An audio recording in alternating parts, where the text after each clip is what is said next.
Welcome back to another episode. Sarcastically Serious. I'm your co-host, Sean. And I'm James. Let's get this started. That's pretty good.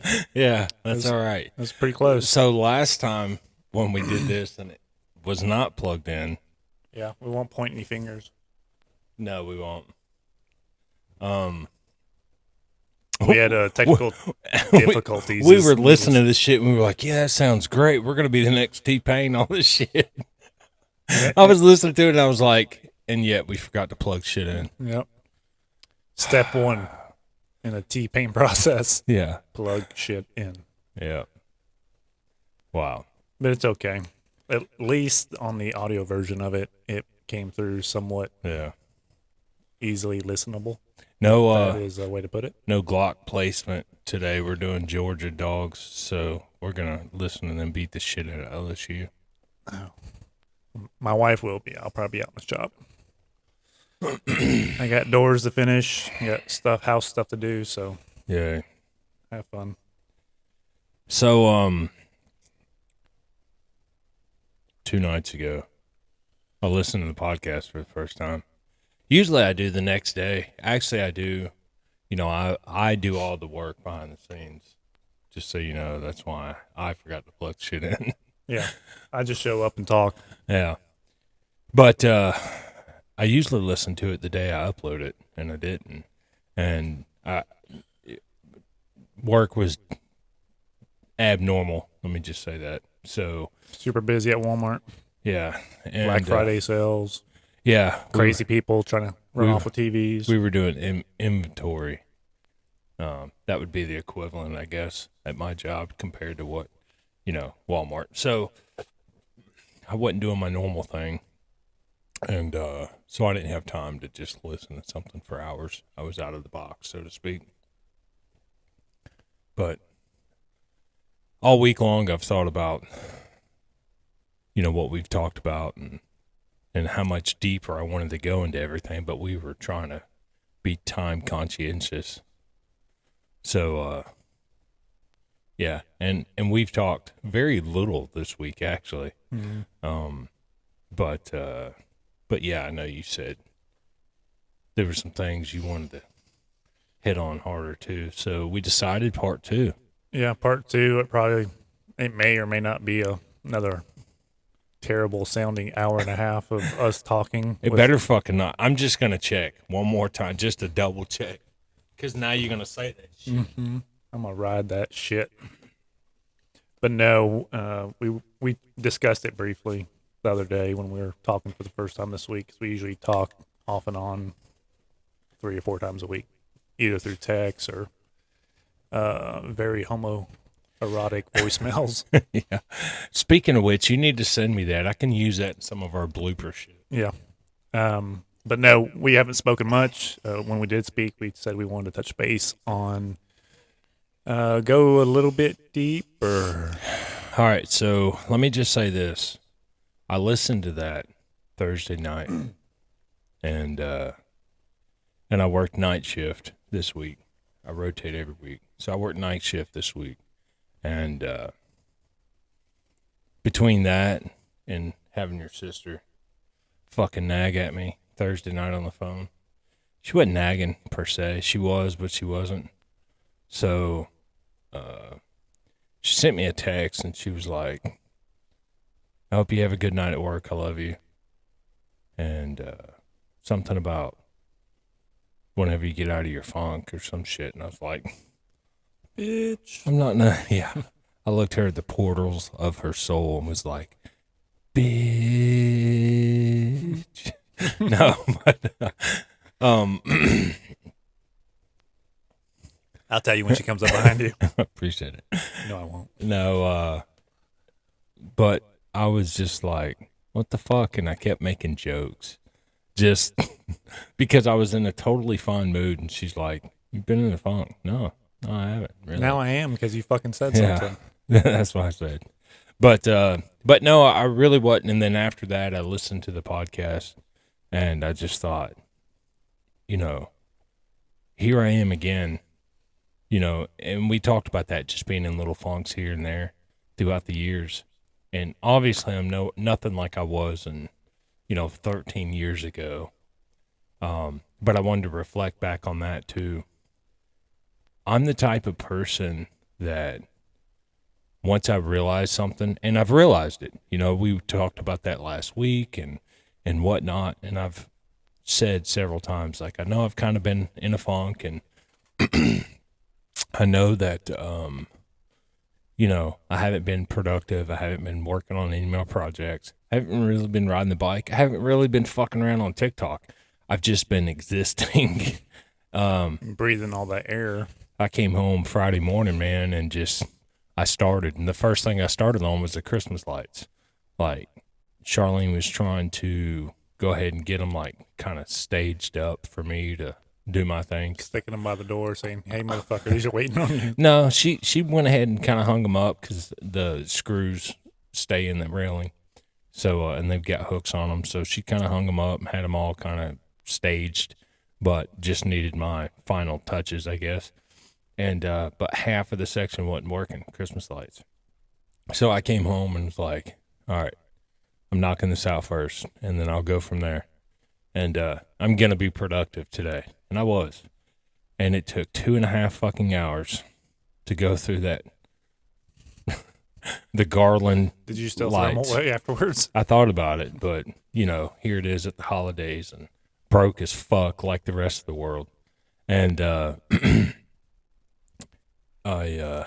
like 27 light bulbs were bad. And it didn't have spares. And if you know about Christmas lights, they're all different little fucking plugs. So I took an old strand of some shit, had to take it out of the plug, the bulb, put it into the, new plug, and then put it in and testing everything. And yeah, so almost 3 fucking hours just to diagnose that and get those motherfuckers working. Then I got everything set up, and then held over the garage. I've never done anything there. Got the ladder out, got all that shit put up. So I had a real productive day. I mean, got a massage in the middle of that, and yeah, came home and Felt fully relaxed after that massage, huh? Happy ending. But no, man, it was a good day. I mean, good. With having no sleep, going 30 something fucking hours. That's nothing normal for you. Unnormal for you. I mean, I used to do it all the You're time. able to tough through it better than I can. Well, after X amount of hours, I had to shut down and like my brain quits working. 11 years, dude. I know. And that's why I'm like, I did that for a brief period of time in telecom, and I'm like, yeah, this will make you an old man real fast. Yeah, I mean, look at all the gray. I mean, I get, I don't know, different times, like when I have a beard and I don't have a beard, I just rock a little goatee in the summer or whatever. People think my age is drastically different. I guess I look older in the winter, grow the shit out. Yeah, I think everybody does with facial hair. But yeah, man. So I had a good day, and mentally, I'm in a lot better place. Obviously, I made the joke about being broke, but it's just money gets tight this time of year. You know what I mean? And especially for us, because we do the whole Thanksgiving thing, we foot the bill on that. Which I'm not saying nothing. Don't guilt trip. Got it. don't public guilt trip. Y'all hear this shit? Don't come to his Thanksgiving. He's gonna call you out. Don't take it that way. But no, we normally have about 30 people show up. And it's just easier instead of everyone bringing different dishes and, oh, this person burnt that or this, or the shit dropped in the driveway. Don't show up on time. But this year, actually, everything went really good. It was smooth. You guys stayed the night. We cooked breakfast that morning, and then the next day, the girls did their thing. Your wife and my wife in the kitchen all day, and I did whatever for the turkey. You put out one chair, and fucking killing it. And chair game strong. No, but I mean, you helped out, set everything. You helped set everything up and shit. All one chairs, and it all went pretty flawless. I mean, really, everyone showed up at 2:00. They showed up between 2 and 2:30, and I said grace at 2:30, and we fucking ate. It went good. I think that was the best year to date, as far as everything going smooth. Right. The fryer not getting unplugged, You know, me not dumping grease all over the back porch. All the You still got time. There's still a couple of weeks left in the year to do that. no. All that shit's clean, put up, boxed back up, taped up, all that shit. So it's done. So yeah. So hope everyone had a happy Thanksgiving. Hope you got to make some memories with your families, and we did. We had a good time. Yeah, we did. And looking forward to next year also. I'm hoping next year that we could possibly, well, I highly doubt it at this point, is that we could possibly do it at my house. I'm just going to put myself out there. But in theory, I'm going to shoot for Christmas, do the family Christmas thing at my place. I think that would be better because Thanksgiving is my family and your family, and that's 30 people. You want to have 30 people in your house? I got a garage. Well, I can make a garage. No, but I do want to. That's my goal for the house being complete roughly this time next year. Depending on how workload goes, depending on how money goes, more than anything. Yeah. So yeah, that's what I'm shooting for. Everybody keeps asking, "When are you going to be in it?" Not this time next year. And they're like, "What?" And I'm like, "I'm self-building." Oh, okay. You know how to do that? Yeah, for the most part. I'm not an expert. I'm watching YouTube videos daily. Yep. I'm learning as I go. Yep. Figuring out this nailing stuff. You know, hammers. There's like 4 different versions of hammers. So I use a sledgehammer. I use a sledgehammer to drive nails. You only have to hit them once. Yeah, instead of once. that whole 3 or 4 times. and it's a miracle because instead of going in straight and just holding that one little area, they fold over and they hold so much more of an area. It's science, man. It's a clamping force. Yeah. Even though it doesn't penetrate the next piece of wood, who cares? Yeah, it's clamped. Inspectors don't look at that shit. Nah. I'm like, oh, cool. Yeah. Looks good. Oh, you got $100 for me? Yeah, I do. Here. Yeah. All right, see you. Yeah. Here. Yep. Here's your signature. Done. Yep. Paying for autographs. So I listened to everything and just so essentially how I work is what I was going to get into. Like when I had the real bad episode, 13 years ago. I don't need a lot. I don't. Everyone's wired different. Me, you, every other motherfucker walking around. And everyone needs different to motivate, to get going, get that, jump start, whatever. And I was thinking about it and trying to put it in a good analogy. So with me, like 13 years ago, or the phone call the other day with your sister, and then listen to the podcast, essentially, I don't need much, but 13 years ago, I needed the most.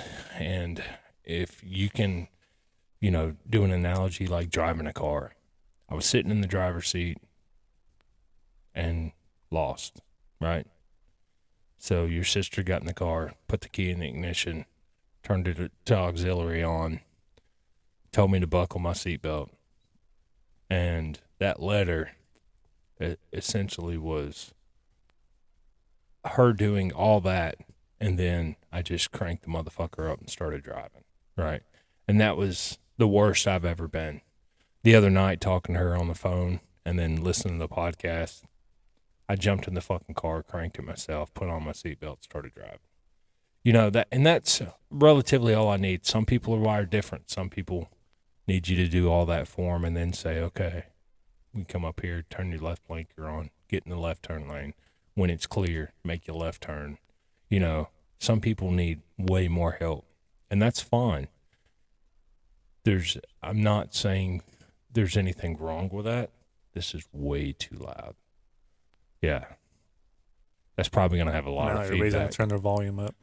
No. That's only us hearing. Oh. But it also creates feedback. Gotcha. Yeah, that sounds better. Yeah. So I just thought about it as I was talking. But some people don't need that much. Some people need a lot. And it depends on the stage where they're at, too. Like we were saying, there's different stages of it. And, 13 years ago was the worst for me. And I needed her to do everything except for actually turn the car on. I did that and then started driving, got us out of the hole, and me out of the rut I was in. But some people need more. They need directions. They need help with that, help, driving to the next stop, per se. And that's fine.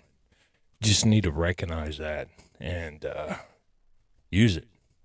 That's the biggest thing. So, we talked a little bit about, my catastrophic issue 13 years ago. We talked a little bit about with my son last year, and then the rut I've been in, for the last couple months, and it usually doesn't last that long, but I really think I just I hit it hard this year with house projects. Kind of got burnt out.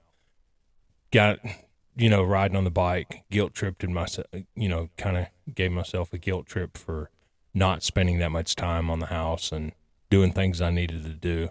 I'm still doing daddy stuff. I'm still taking kids places, still going to sporting events. All that kind of stuff's good. But just other than that, I was existing. It happens. No big deal. That sums up parenting right there. I mean, In a sense. in adulting, all in one. So what I'm getting at with this and the analogy with driving the car, if you need help with directions, fucking allow it, ask, whatever. If you need help cranking the fucking car, ask. If you need, and the spouse, let me just say that too, and then I'll shut the fuck up and let you talk for a minute. They endure a lot. Throughout that time, 13 years ago, Charlene did everything, trying to help me. And all that extra work she did, and the burden, and making sure the kids went to all the softball or baseball games, and, all that shit, cooking, cleaning, getting them to school, all that shit. She did all of that with me being in the room next door, and I did nothing. And she took on a lot for that. And, throughout the times, like, when I do get in little funks or whatever, like this 2-month one I just had, she's kind of walking on eggshells, like, hey, let me know when you're out of your funk or whatever. I'm not in a fucking, yeah, I just said all that in the podcast, but I'm really not in a bad mood. I'm not in a bad headspace. I was just out of it. Not doing shit. Yeah. So, End of story. yeah. And, but, they take on a lot of that. And if you have a good one, you have the right one. It's little arguing and, more, I guess they're worried about us and trying to help us without saying, here, let me help you. Right. And so that's a lot too. So if you're in a couple and you're dealing with this, what I'm getting at, if you're in a relationship, they take on probably as much as you are, and you don't realize that. You know what I mean?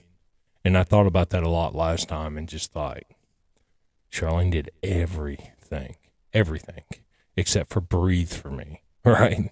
I mean, she even made me a plate and brought it to me. Every meal she made for the kids and herself.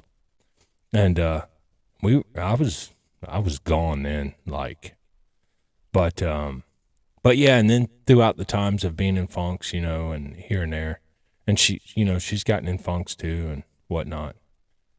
The biggest thing is you have to acknowledge that. So when you get your shit back straight, make sure you give them some time, because they need to decompress all the shit too. Right. They just endured a lot more than normal.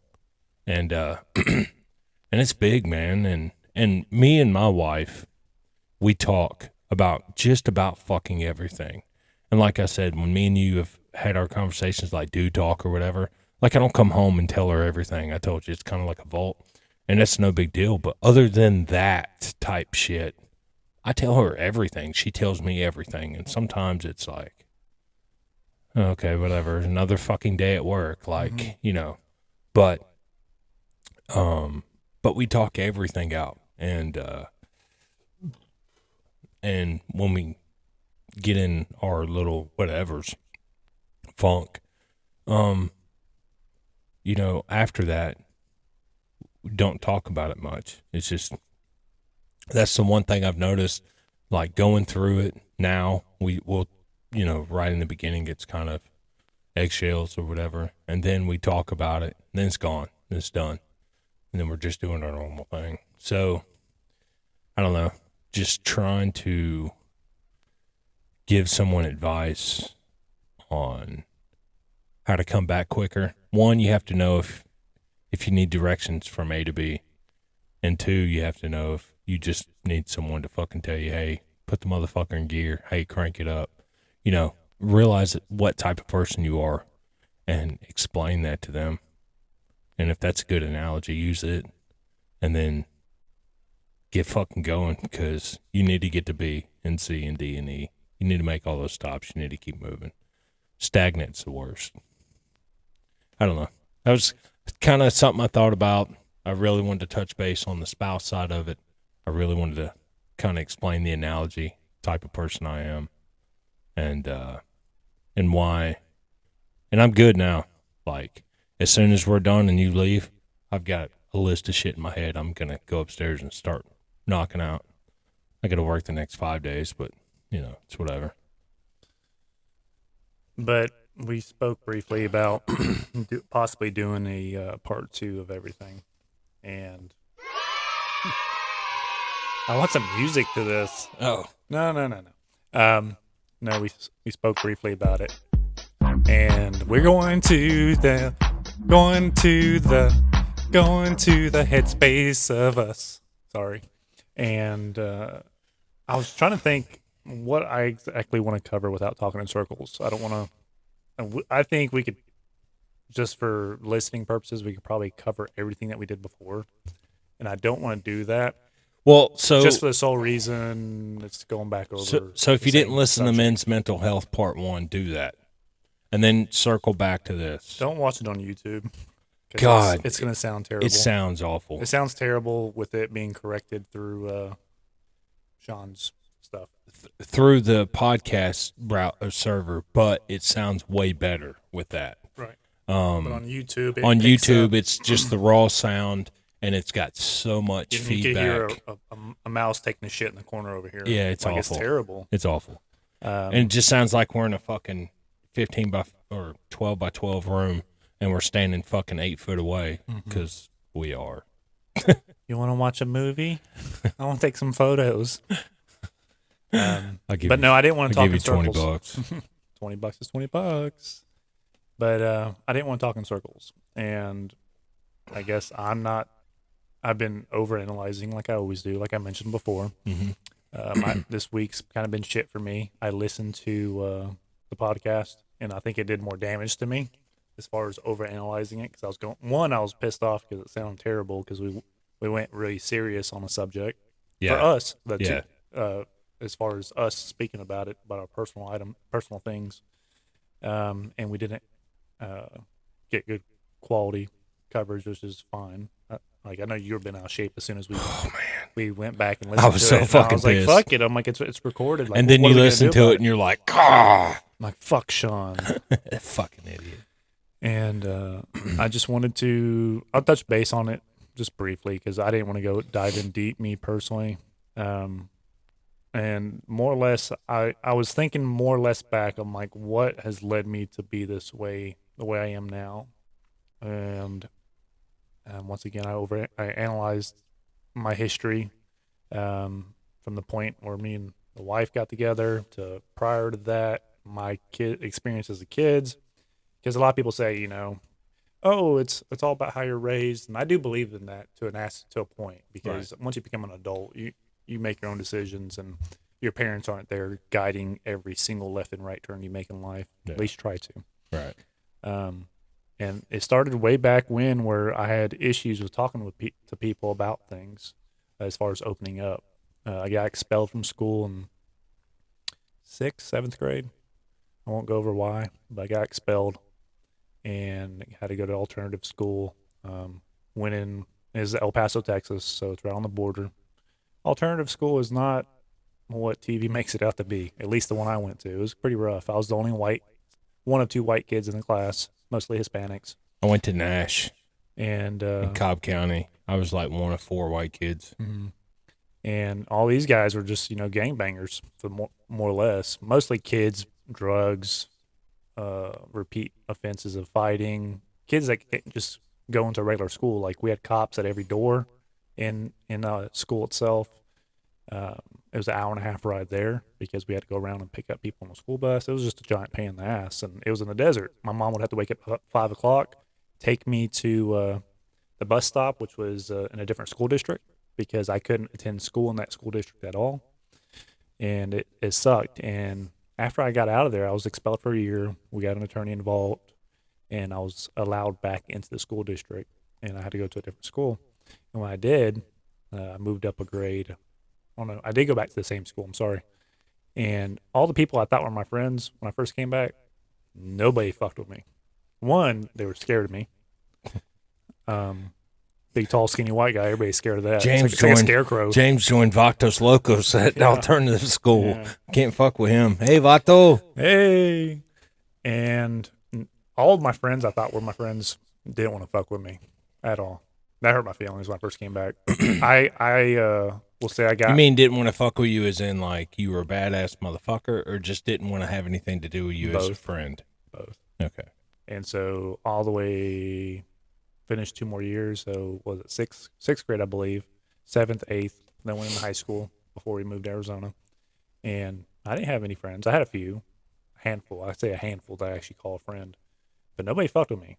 And I figured out, I'm like, all these fake motherfuckers aren't worth shit. Yep. And Welcome to life. It put a chip on my shoulder at a young age. And I thought about it a lot then. I'm like, why does anybody want to fuck with me? I was like, the incident that happened, it was a one-time thing. I'm not a crazy fuck like they probably make me out to be.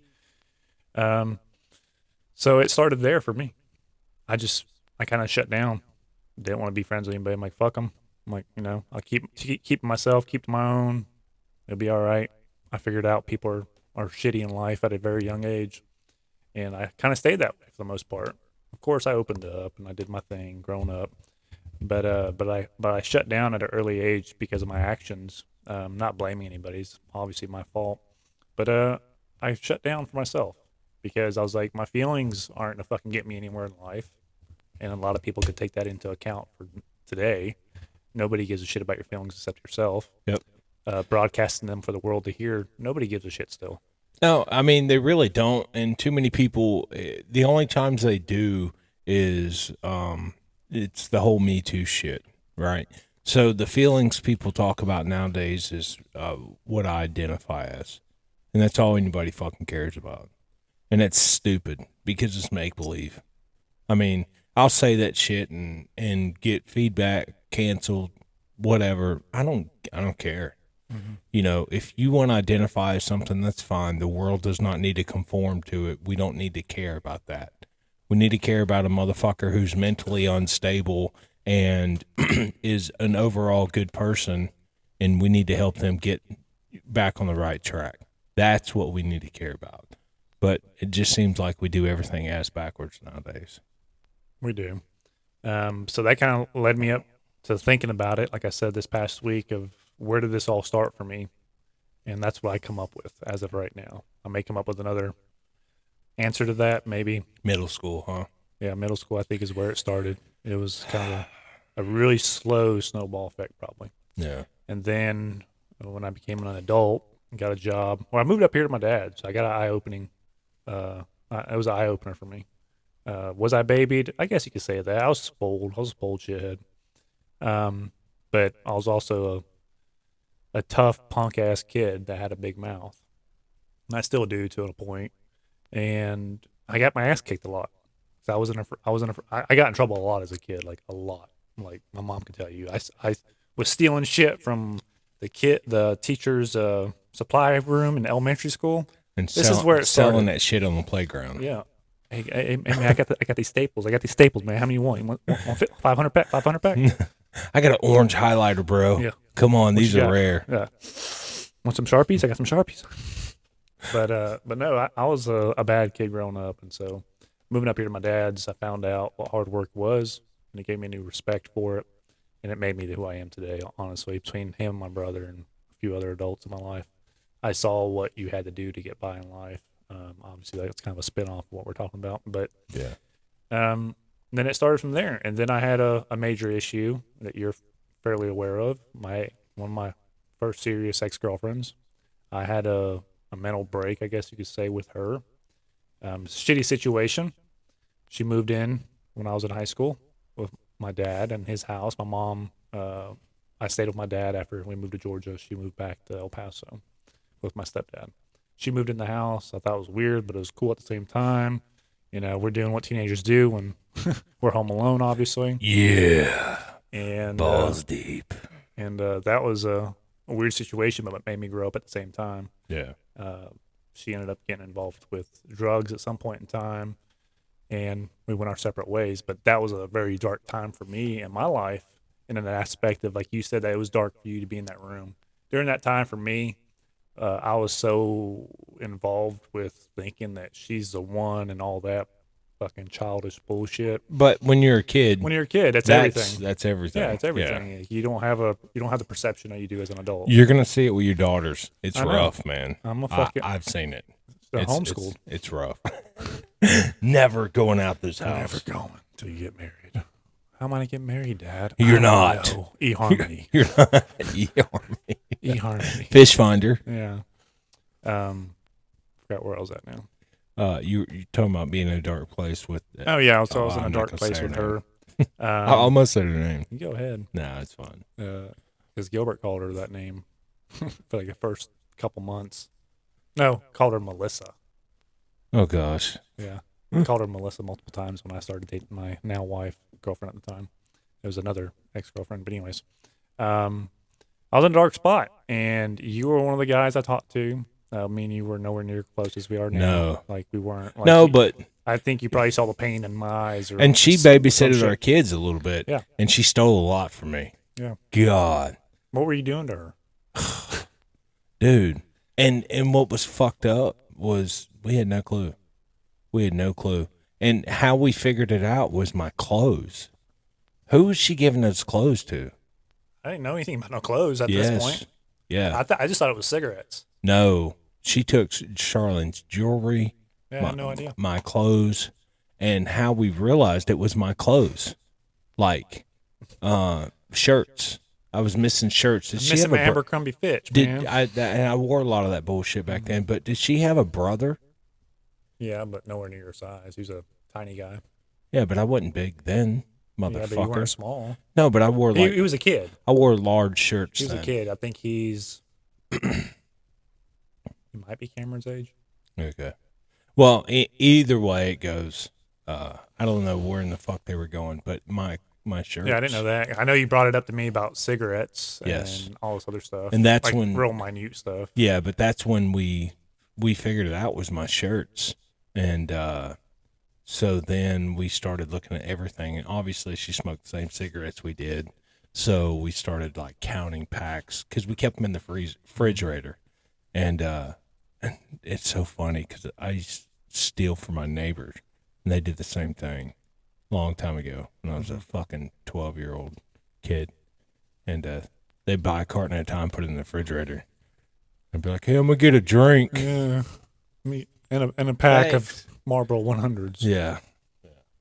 But, Um, so anyways, but no, so that was another stepping stone for me where I went kind of dark. I had some bad thoughts during that time. Luckily, I didn't execute any of those thoughts just because, to me, I was wrapped up in it. Like Yeah. because It's the end of the world. she lost her mother while she's living with me. Her mother committed suicide, which was it was something surreal. surreal because I'm like, how do you console somebody? One, I was a teenager. I got a girl living with me at my dad's house who's never home, is always at his girlfriend's house. We kind of ran the house. He left some money. We kept food in the house, and that was about it. It's kind of like our own little world. Yep.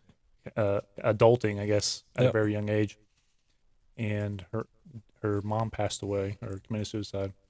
And I didn't know what to do at that point. She kind of broke down at that point. From there on out, she was never right. I was never right with her. In different headspace. She was fucked up in the head. And then fast forward, we'll just say to, sorry, fast forward to modern day. I think all those little occurrences have amounted to, the snowball effect. Yeah. Just building up to what I am today and how I treat things and look at things and how I view life and parenting, business, life, social justice warriors. What the fuck? But I had a I reflected back on the previous episode. Like I said, I dug a little bit deeper on myself, and which I didn't want to do because if I sit back and I have free time to think about it, I overanalyze once again. And I think it was bad for me to do that. And I've been in that funk since I've listened to that episode. Yeah, And I you told me. you. And I'm still am. And it reflected because the wife brought it up to me yesterday. We kind of had a small blowout at the house briefly, but it's hard to communicate with her. We're living in a camper. We got 2 little ones. There's no free time. And we can't get things off our chest that we need to discuss. And there's a lot of things been boiling up. Those walls are getting smaller or closing in little Yeah. by little. I feel like every week. So And it's not a healthy environment. And I've kind of come the last few weeks. I've kind of noticed that I'm like I've naturally drifted downhill in a aspect of being a good husband, good father, good everything. all right. So Simply because of that. so just outside looking in or listening, you're a good dad. You're a good husband. Y'all are a good family. Girls are happy. But you're always together. Y'all need some time. I think that's the biggest thing. And on top of the stress of building this house, on top of, finances with it, on top of, getting the work done, trying to do everything yourself, working while doing so. It's a lot, man. So I'll say this for sure. I know usually 9 out of 10 times when y'all have a date night, it's with us. Yeah. And Which is that- like once a year. Right. It's not enough, bro. So if I can give you any advice right now and anybody else kind of going through this, bring your fucking girls over one night a month. Drop them off. You need some time. Y'all need time together. And you also need some time away from each other. She does, you do. Mm-hmm. Period. And I know she's stressed out. She brought it up briefly during our little Talk. spat, if you would. We kind of got elevated. And Madeline, when we start talking a little bit louder, we try not to argue in front of the kids whatsoever. Sometimes it just happens. You can't avoid it sometimes. Yeah. Sometimes that tea kettle Right. flips and shit pours out everywhere. Yeah. But Madeline is funny because she'll get up on the bed. She's like, stop. If you're in my camper, she's on top of the little sofa. She's like, stop, jokingly and having fun with it because she thinks we're just talking Goofing off. loud. Yeah. And I feel bad because she doesn't pick up on it. But I'm like, I don't like doing this in front of the kids. It's not right. Yeah. They don't need to know our issues. Yeah. They'll figure this shit out when they get older. And I was going to say, y'all aren't the type to fucking have a big blowout No. domestic dispute in front of your kids But either. when we do have one, we make them count, Yeah. unfortunately, because Well, we're not, That's everyone. my communication kills, it does kill. My communication skills are bottled up. I've been that way. And like I said, this all resorts back to when I was a kid. yeah. I was raised as the only child for the most part. My mom worked her ass off, a couple different jobs. She met Gilbert, my stepdad. He had a good job. Your siblings were here in Georgia. Yeah, I was all by myself, and I grew to not trust anybody for numerous reasons. Yeah. I can name a bunch of them, but it won't do no good. It's just me bitching. Right. But I grew not to trust or keep my my trust circle very very small, Right. mainly myself. Yeah. Because I grew up the only person you rely on your entire life is you. Yeah. And even after marriage, yes, I love my wife. I trust her with my kids and all that good stuff. But to a certain extent, at the end of the day, I'm like, the only person I can rely on is me. And that's a terrible way of thinking, I know. And I'm struggling with not necessarily admitting, I'm struggling with allowing myself to trust others. Yeah.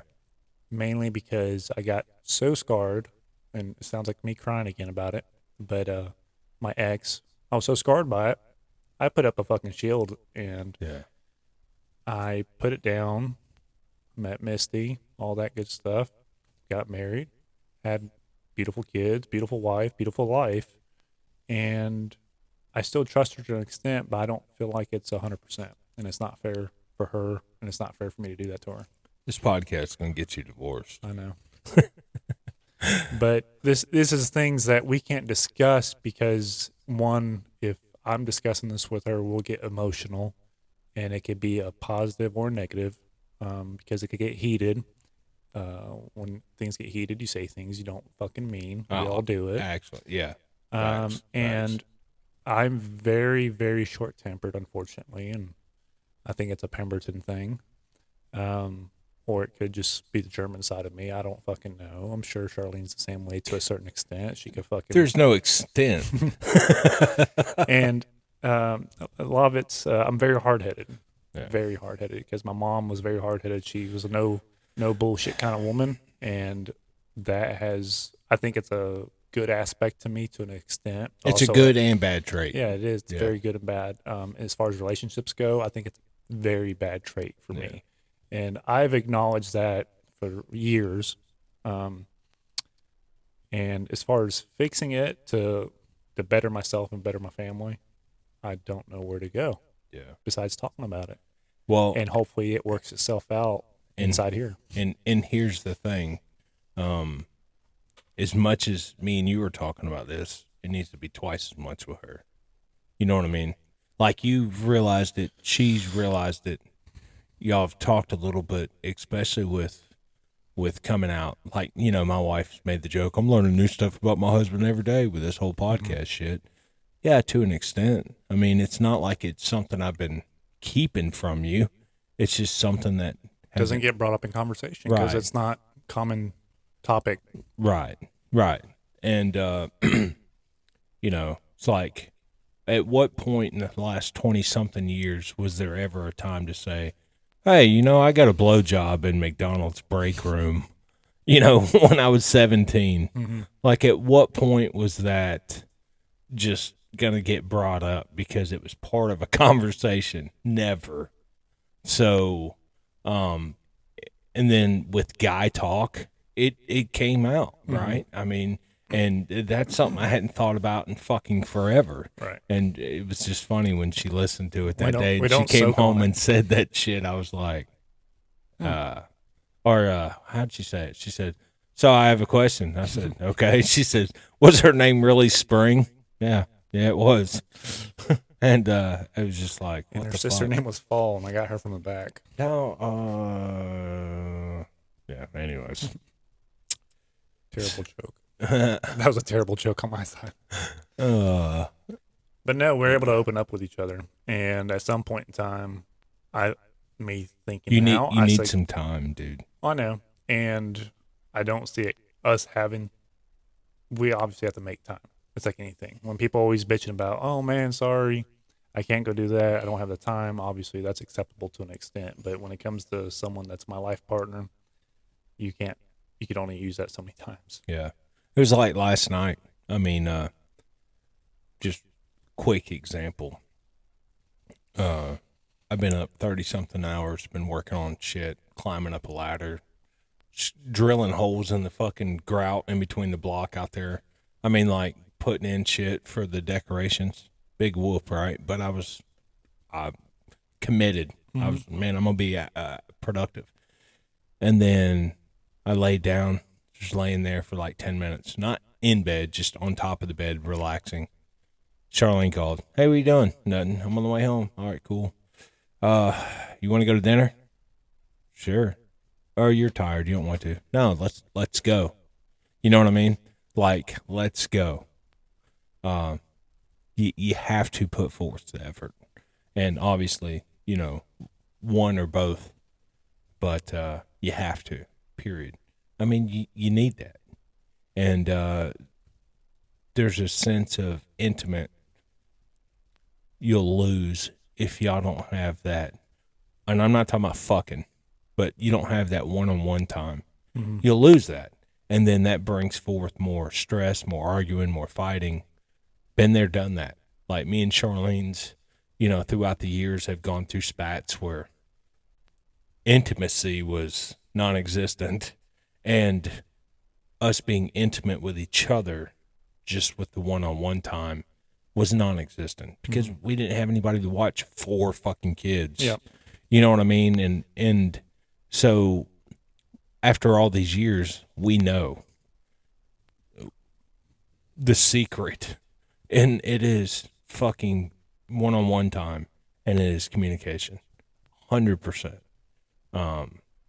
Communication's number one. Obviously, number two is having some one-on-one time. I mean, and I'm not talking about just fucking. Right. That is included for sure. But I'm talking about just me, you, going to dinner last night. That's needed.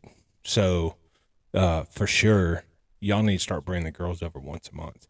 And if you go sit down at CC's and fucking eat all you can eat, and it costs you $15, it's not a financial burden. And y'all got It is right now for me. I know building a house is fucking killing you, but I'm just saying that is needed, even if it is just that simple, or going to McDonald's drive-thru and sitting in your car for a couple hours. It's needed.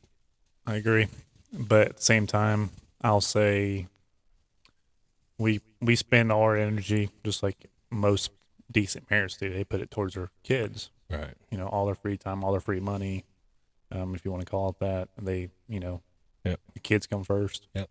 Family comes first, and then you put all of your personal shit to the side and make sure they're situated. And once you get all that shit situated, for me at least, I got so much other things I got to do on the business aspect or the house aspect or something else. For instance, I felt guilty when I went riding with my buddy this past weekend. He's been working on the off-road buggy for roughly 4 years. Yep. And he's currently come down with something, and I won't say what it is because I'm trying to get him to come on the podcast and open up about it. But it doesn't look good as far as I won't even mention anything. But anyways, I wanted to go out with him. I haven't been out in the woods in years. He's struggling. He's struggling. And I wanted to go out with him and enjoy it. One, Yeah. I haven't been in the woods, and it was kind of a time for me to take away. But every time I've been out riding for the last few times, even before I sold everything, I had a guilty conscience because the wife and kids are back at home, and I'm out here having fun. I lay my head down at night, usually with some alcohol in my system, and had a guilt trip for myself. I'm like, I wish the family is here and enjoying this with me. And it's one of those things where I'm like, well, why didn't you invite them? Because there's a inconvenience for me when they're out here with me that I can't turn off dad mode or anything like that. It's like when we go camping, I have a few drinks. I never get a buzz almost. I could drink a whole handle by myself, but consciously I never let myself get that far because it's daddy mode. right. I'm watching out, make sure they don't get ran over by somebody if they're not disappearing into the lake to the bottom of the lake and shit like that. That's the thoughts that go through my head. Yeah. So I'm on fucking, radar mode the whole time, making sure I have my eyes on them. So you remember that time we were at the apartment, and we were all out there, me, you, and Mud went upstairs and smoked that synthetic shit. Mm-hmm. He came back down, and I was down there for about 10 minutes, and then I left. I went inside. Do you remember that? Mm-mm. That was a couple years ago. Yeah. Carter was in the high chair. He was next to me, and he kept saying, "Daddy, Daddy, Daddy," and he wanted me to get him. Yeah. And So we talked about it the next day or something like that. I felt like Was that pre or post when you had your issue? that was after. After. Yeah. At that time, we were.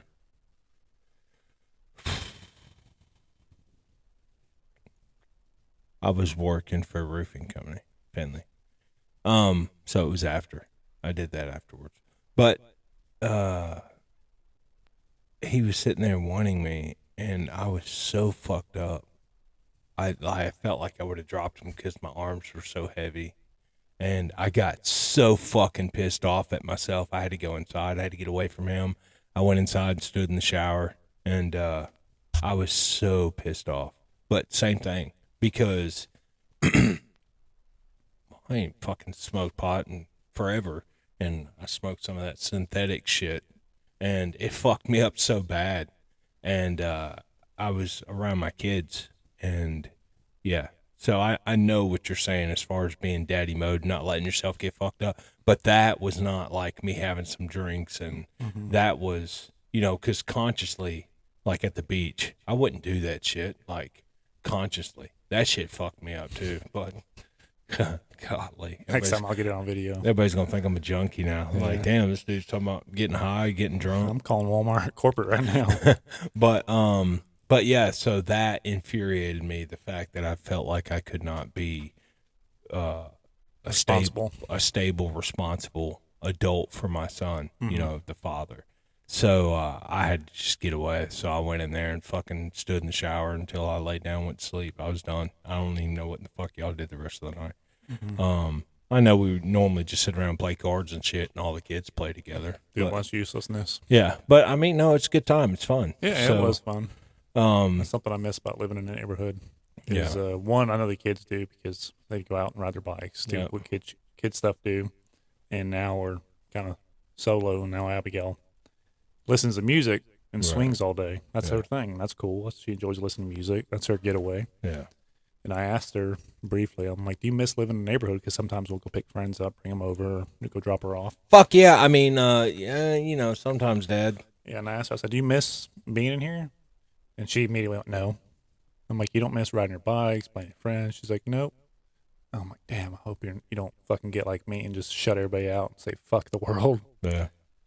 Because to me, she's picking up some bad traits from me that I'm already noticing, just little things. And I'm like, I don't want her to be a complete asshole the rest of her life.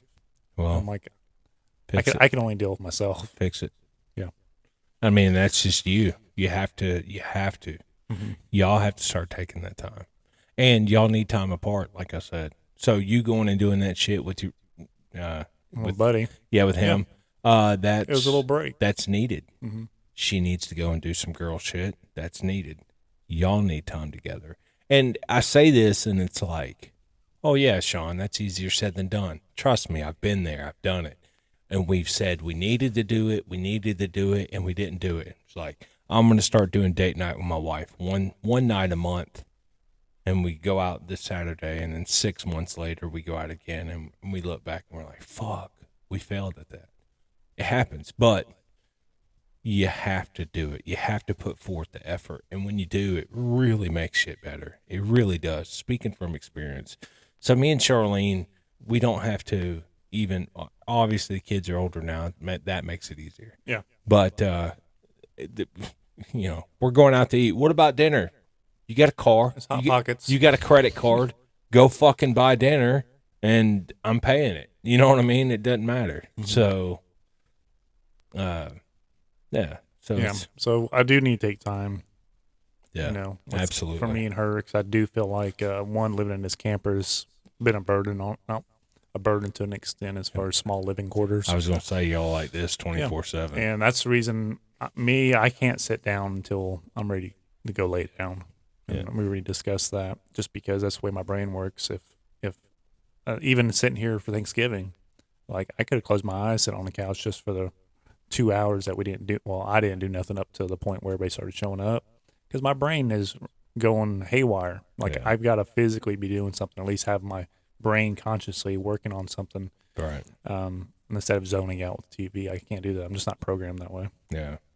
Games, obviously, if I was in the games like it used to be, you were at one time, it's easier. It's easy. Yeah.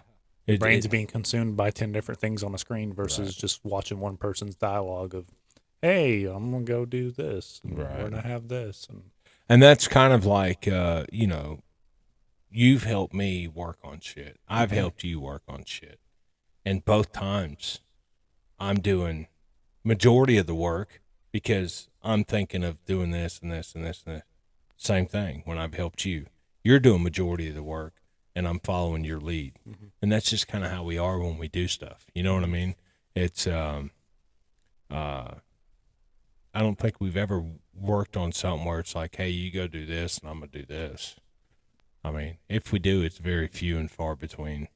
Like, hey, I'm going to put screws in on this side of the roof. You put screws in on that. I mean, it's not that often. Right. The vast majority of the work we've done is it's usually one person's leading, the other one's following, but it helps. I mean, so it's kind of the same thing. But I do need to work on my relationship with my wife and my kids because I stay out of the camper, and even Misty will comment on this, or not comment on it, but has made comments to me about it. It's like you know, you don't come in until it's time to, you know, eat dinner and slow down and start relaxing for the rest of the night. And I said, well, I do that. One, I said, I can't stand to be in here and just not do anything. I can't. It hurt. I say it hurts me. She said, I can't. then I can't vacuum, watch bitch. cartoons. Right. I really can't stand it. Like fucking Paw Patrol. I Yeah. can't turn that shit on and watch it with them. Like I could do it for like 5 minutes. I can't watch episode after episode. Just sit there and Scooby-Doo hang for out. me. I was like, I can't fucking do it. I'm like, I just can't. Yeah. I have no interest. I'll go to sleep. If I go to sleep, I'm supposed to be watching a kid, and you're out doing gym or running groceries, whatever the case is that I can't do it. It's hard. Yeah. And it's selfish of me to say that, but it's just the truth. Yeah. And the truth does hurt. But I do want to improve my social score with my wife. All right, so we're doing that once a month. If you're not bringing them to us, I'm calling you. Okay. I'll bring the camper and just drop it off in the front of the Yeah, house. there you go. That'll Sure. work. That's easy. Yeah, all right, y'all sit out there and play with your toys. Yeah. Don't open the door because the car might run you over. But something else I was thinking about too, because we both talked about it and whatnot. You know, you have your own business, I have my own business, right? Mine's on the side, yours is full time. January, I mean, we can start the motherfucker tomorrow, but for sure, starting the new year, I need to be more active on social media with it. So do you. And I was thinking, fuck, we can hold each other accountable. Like every time I post something, I can go, hey, James, you post something? No. Do it, bitch. Do it. 30 minutes later, I'm calling you. Hey, James, you post something? But I mean, and you can post shit you've already posted before. You know, just look for the oldest thing and start reposting. I mean, it, like, especially your content, you know, and me, there's a million things I can do. And all it takes is 5 fucking minutes, man. 5 minutes. The only downside of that for me is my business is so niche versus yours. Yeah, but when you were posting a lot of shit. But I was also very busy, so I had plenty of content to work with.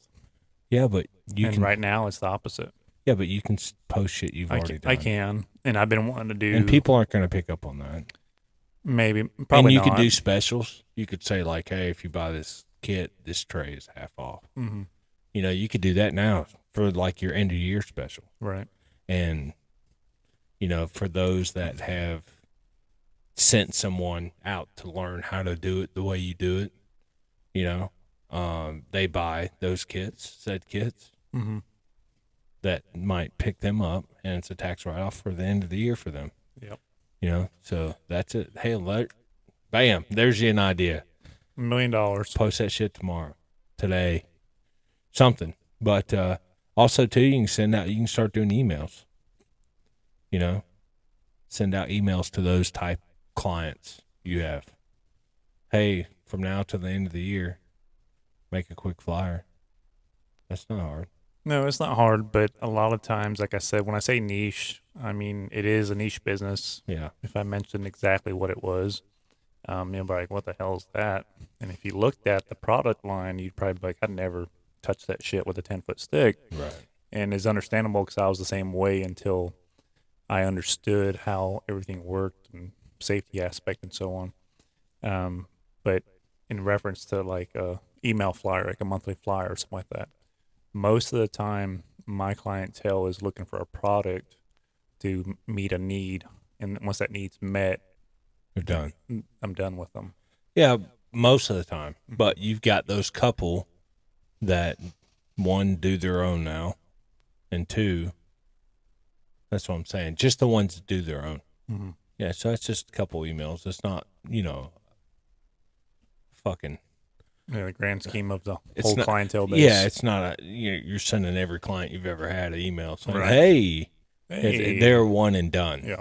And I do have 99.9% repeat of the customers, time. but it's few and far between. As Right. far as I would say, less than 5%. But the couple companies you deal with that do that on their own now with Mm-hmm. your product, I would send them, an email, like a little flyer. Yeah, speaking of that, remember 2 years ago, actually, almost to the date, when I had a large order with a company and they stiffed me on it. Yeah. It was a little less than $20,000 in product. Yeah. And we're a small mom and pop setup, Yeah. and everything's been good up to this point. They stiffed us on about 20 grand worth of product, and we bugged them about paying and taking receipt of it and so on. They wouldn't budge. Yeah. That was fine. They called me yesterday and And put another order in, and they asked 50% immediately. up front, bitch. No, 100%. Oh, there you go. Yeah, I'm not playing those. After that one burn, I was like, I'm Yeah. not playing this game with these people anymore. Right. I said, there's another client that I'll let do that just Right. because They've been they're good. repeat customers, Yeah. and Yeah. there's a following with it. Yep. But they asked for an order, small order, and I was like, okay, well, I didn't tell them. I was like, but in the back of my head, I'm like, you're not getting the discounts you were getting before because you're not ordering the quantity and so on. And the way you did this 2 years ago, almost the date, everything's gonna be paid up front. And you're paying full price like a regular walk-in customer. Yeah. And they emailed me back and said, well, the price doesn't reflect our old price. And I replied back, I said, the price reflects what a customer would come in and purchase it for. I could have said a bunch of things to them. Yeah. I kept it simple, and I was like, the price reflects what the price reflects simply because you're not buying in the quantity you are, and so on. Right. But I wanted to tell them a lot more, and Yeah, I but really want to tell them to go fuck themselves. Honestly, Right. even though work's slow, I said, Yeah, I would've just- I don't have money like that. I would have just said the quantity Yeah. and said, look, we already explained five to 10 is this much, 10 to 15 is this much, so on and so forth. You're not buying those quantities, you're not getting that price. Period. But yeah, so they placed the order. No, Oh. they haven't paid yet. Yep. And I'm like, cool, they're probably not going to buy. I said, which is fine. Yeah. I said, as bad, they didn't put us in a bad position. We were fine financially. It's just It was fucked up. we're limited on space on storage Yeah. after we produced all these products, and we had to sit on it. Yeah. They sold eventually, but Yeah. it was the fact that we jumped through hoops to meet the To make demand, that and we happen. are very short-handed, along with the regular walk-in customers that we're dealing with, Yeah. and so put a lot of strain on us, and Yeah. put a bad taste in my mouth. And I think Yeah. it would anybody. It's small. I'm going to put small. a good taste in your mouth. Yeah. Yeah. So anyway, but nonetheless, I'm hoping to, like you said, I need to work more towards the business. But like you said, once you get in a funk and a headspace it's hard, man. of forcing yourself to do it, you're going against the grain, so it's that much harder. And I'm just making fucking excuses when it comes down to it. Well, and that's brass tacks, right? I mean, that's what you get down to. And I'm speaking from experience, right? Same So here. ever since COVID 2020, January of 2020, here we are almost, January of 2023 about to hit. So it'd be 2 full fucking years. No, 3 years, 3 full years. 2020, 2021, 2022. Yeah, almost- March of 2020. 3 full years. I have slacked so hard on my business. I have, and the word of mouth has kept me doing privates and this and that, but I haven't done shit in a month, not one thing. And I haven't posted on social media like I used to either. And I think that's a big part of it. Right? Like when you were posting social media, you were covered to fuck up and you kept posting shit and you were covered to fuck up. And same with me, right? The more I do it, the more I'm in people's faces, the more I'm being talked about. And yeah, so we'll see. But I definitely think we should do that. That'll help. Just call each other I need to out. get with a video editor because one, I want to start an instructional video for the products that I design and produce. So if anybody listening, I'm not looking to hire a large corporation to help me with this. I'm looking for Right. someone privately to help me. Which you've seen you've helped me with some videos, and I started doing some, but I want to make it more professional. Yeah. That sounds dumb because me and Larry, we always make the comment to ourselves like, "Oh yeah, that looks professional." Yeah. Like, what's professional? Right. What's the interpretation of being professional? Yeah. So that's a joke, that an inside joke that we have. But no, I want to find someone to produce something that's more elaborate and more fine detailed, and something that's kind of out of my realm. Yeah. Like like you showed me, what was the app, Rock Garage, or on Apple, the tone Oh, rock band.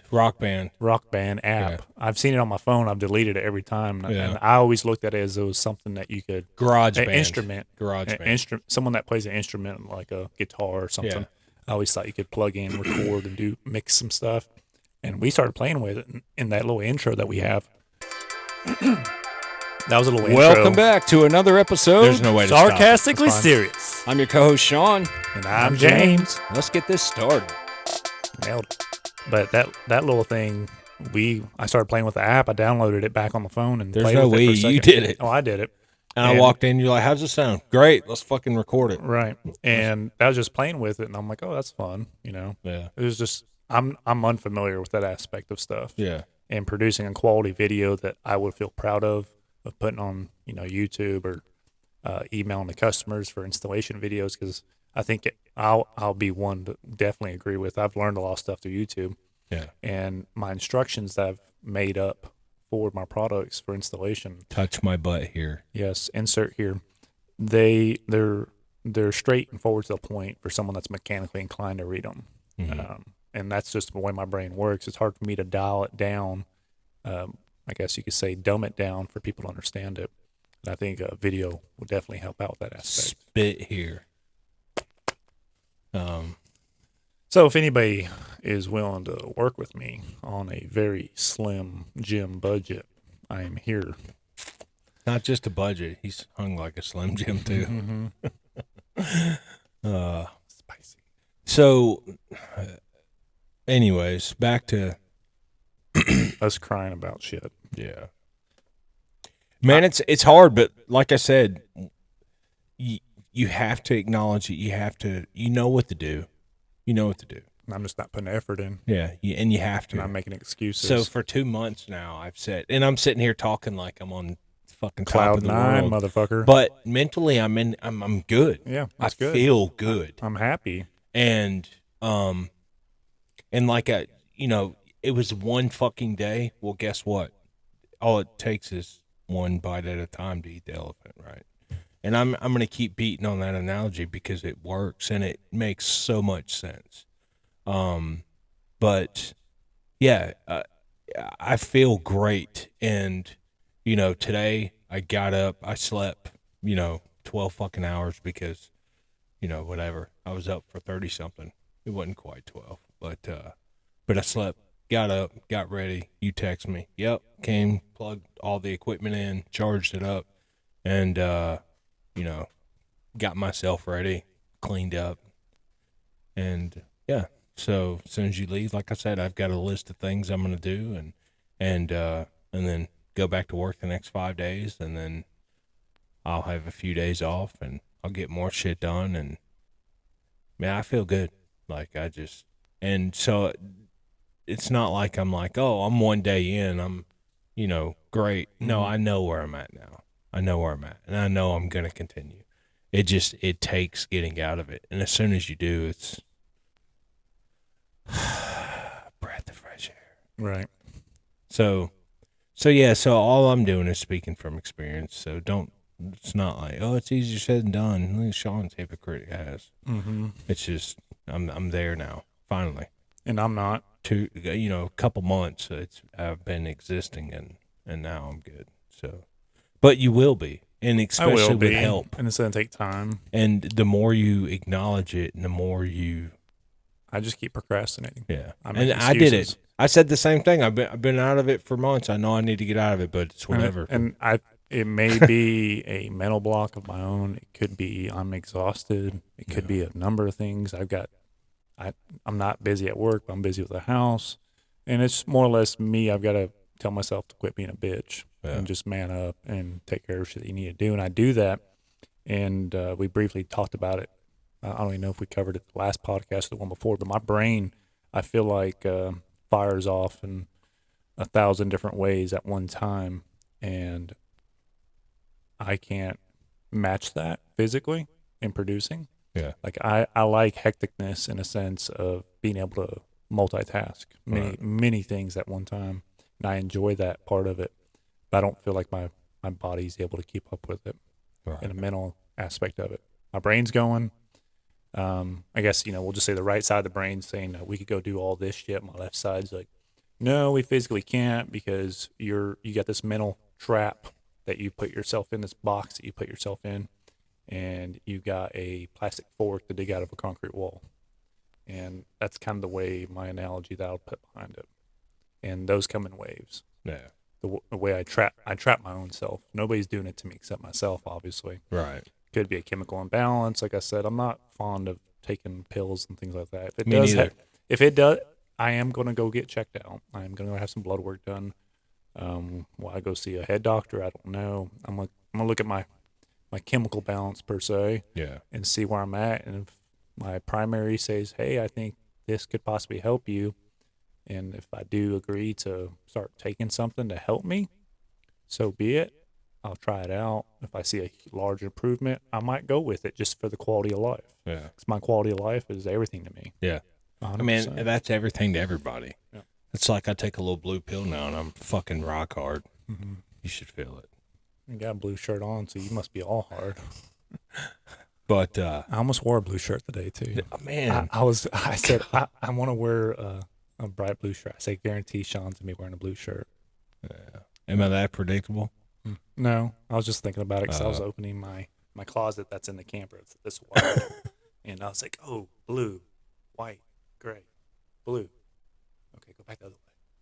Blue. No, put on a hoodie. You're an idiot. Be a lazy fuck. Oh man. But so yeah. So going to get blood work done. See where you're at. I've had several dudes like hit me up over our last podcast. Asking if you're gay or not. And they wanted to dive in to me. Get a line, buddy. No, but they thoroughly enjoyed it. One of them, talked about some of his PTSD. Yeah, he served in the military. That doesn't always have to mean military, by the way. But he talked about his PTSD a little bit. And it was like, this is making me realize I need to address this. And I was like, yeah, man, cool. If you need anything, hit me up for sure. But yeah, so the thing is just us talking about it and him listening to it, it hit home with him. It really resonated with him. So, that's why, when we talked in the last one and we both just kept saying the biggest thing is to talk about it. Really, it is. It really fucking is. Not necessarily saying you need to go see a shrink, but if you think you got fucking people talking to you, if you're hearing voices, for sure. But if it's to that level, but for sure, just your spouse, brother, sister, somebody really close to you, whether you're in a relationship or not, is what I'm getting at. For sure, talk to someone. It helps so much. And like I said, us talking about it, and I was like, yeah, I need to get out of my. And then listening to it was like, oh, fuck. So it's just the opposite for me. Like you said, it was detrimental. For me, it was like, yep, I'm the fuck out of this. Like, I've got to do something because that's not me. I get into it for a little bit here or there, have a bad week. That shit's normal. No big deal. Bad couple of days, getting a funk. Yeah. Last couple months, just existing. Yeah, fuck that, man. I've got to get on it. I'm going to start getting on your shit. We got to start posting stuff. Yeah, I need some money. So we're going to start a GoFundMe for Broke Dick Crying Babies Are Us.com. And we're going to post feet pics once a week. Yep. We can do it right now. We give them a little teaser. I give them like a big toe in the camera. Get the socks on and Just slide it You right ready? off. Yeah. You were prepared. I knew we You were already gonna, knew you were going to do this.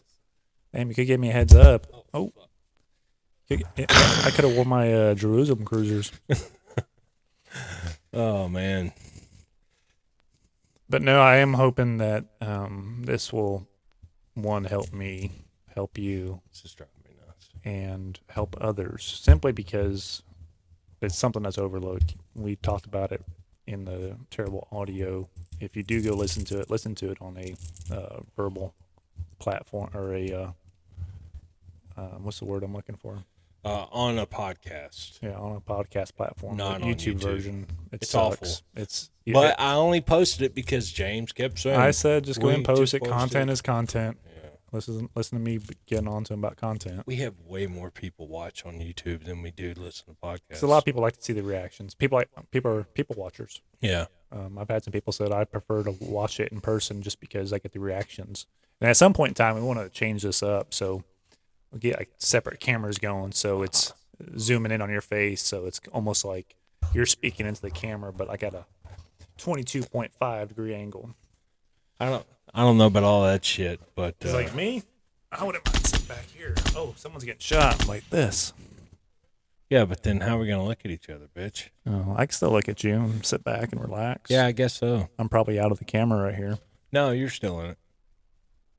But It we probably need a doesn't have big, your hand giant picked up. mahogany table. We need a black couch and we can do some acting. Yeah.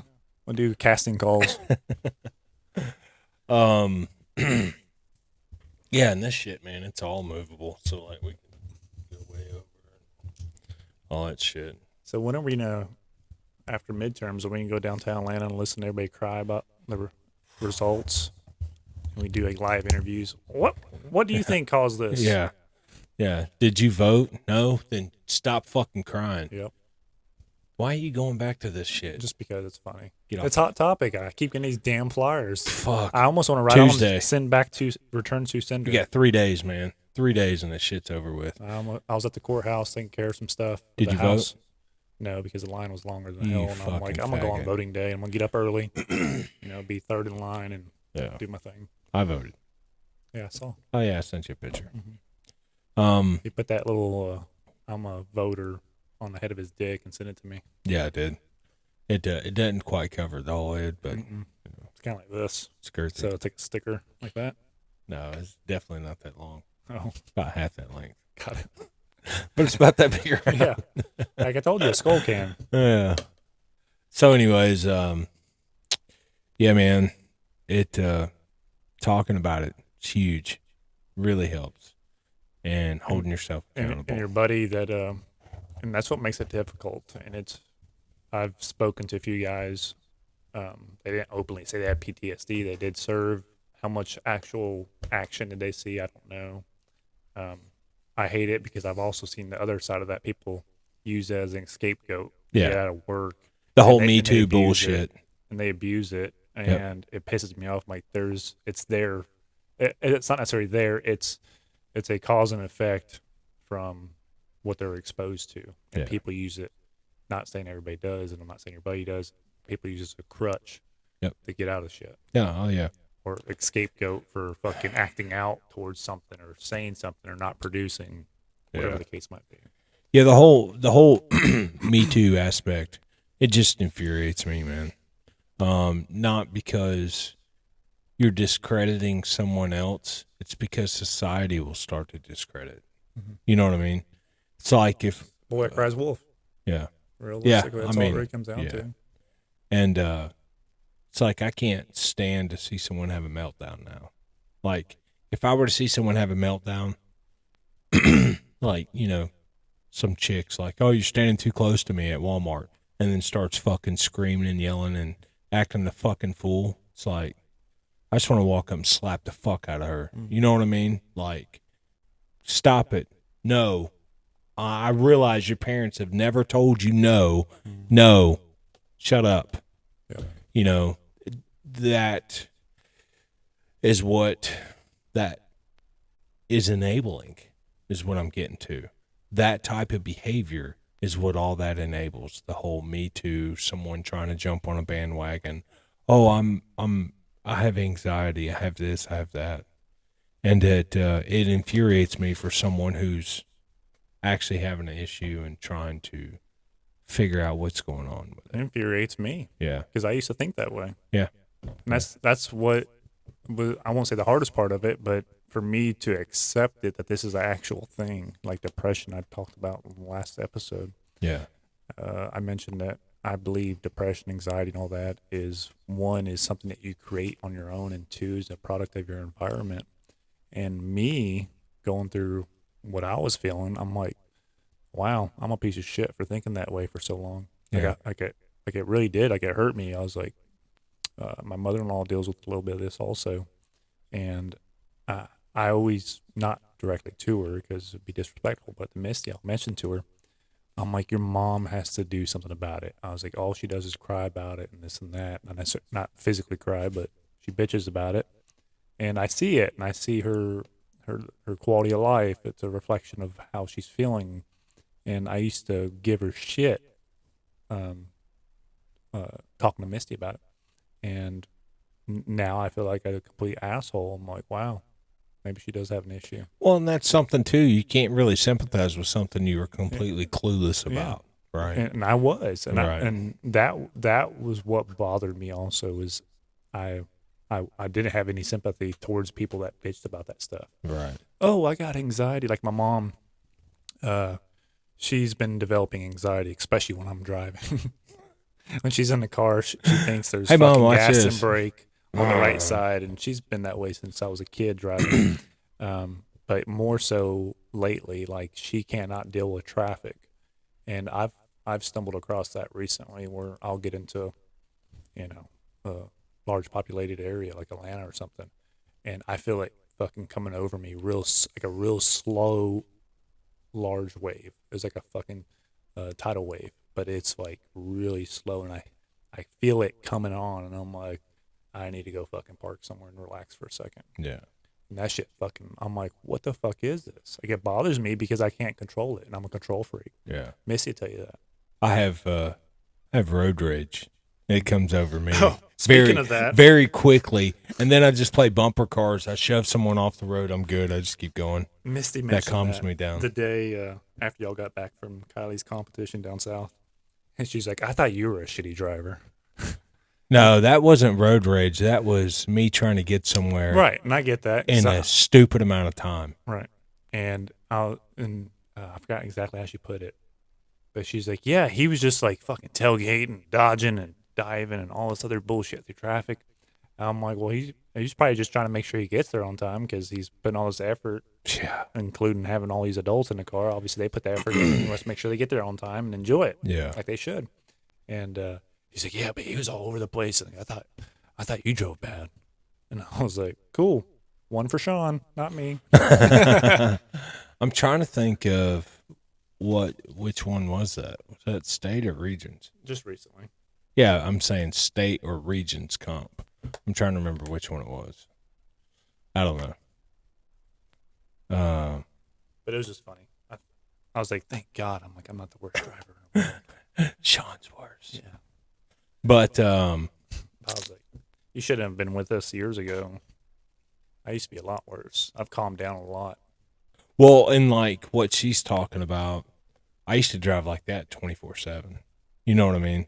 And it's like, And we give shit to the kids. yeah. But disclaimer here: Mm-hmm. I've got 25 plus years driving experience. Professional. Yeah. But yeah, man. I feel good. I'm good. I wish I'm you glad. felt. I wish you felt this way. I don't. I know. I feel like I'm like at 50% right now. Yeah. And that's another thing I noticed podcast wise. Obviously, This you is a guys- burden. Yeah. No, this, I felt more comfortable speaking when we did it remotely. Really? That's because of the environment I was in. Oh, Obviously, you were in your environment. Right. I was in somewhere where I was comfortable. I spent a lot of time, a lot So you're of not hours. comfortable at my house. Not as much. Yeah, obviously. And it's not that obviously we don't know each other, and this you haven't been here for years, and you're not family and all that shit. And I'm Right. like, wow. I'm like, I saw how I was responding and how more open I was in a way. You definitely overanalyze shit too much. I know, dude. I'm bad about it. Because I don't give two fucks. I don't either, and that's what I was thinking. I'm like, I think I would be more comfortable in it. Right here, you always see me grabbing myself and adjusting. I was like, because I'm trying to prop myself up so I don't look like I'm fucking talking like this right here, Yeah. like a dipshit. And I'm tall. I'm leaning back. I scoot the chair all the way in. I'm leaning back. And my legs will be like up your ass if I did that. I don't mind it. Oh, okay. Here we go. we're at the Hold on, let me put this over on hold on. a different Let me take- website besides YouTube. You feel it? Yes. Okay, that's only my toe. Oh shit. Yeah, I mean, all this shit's just Yeah, it's all temporary. makeup. We're figuring this out. And we're gonna. I don't want to keep saying that I shit. don't know why the fuck my dogs are going nuts. Amazon's back. Probably.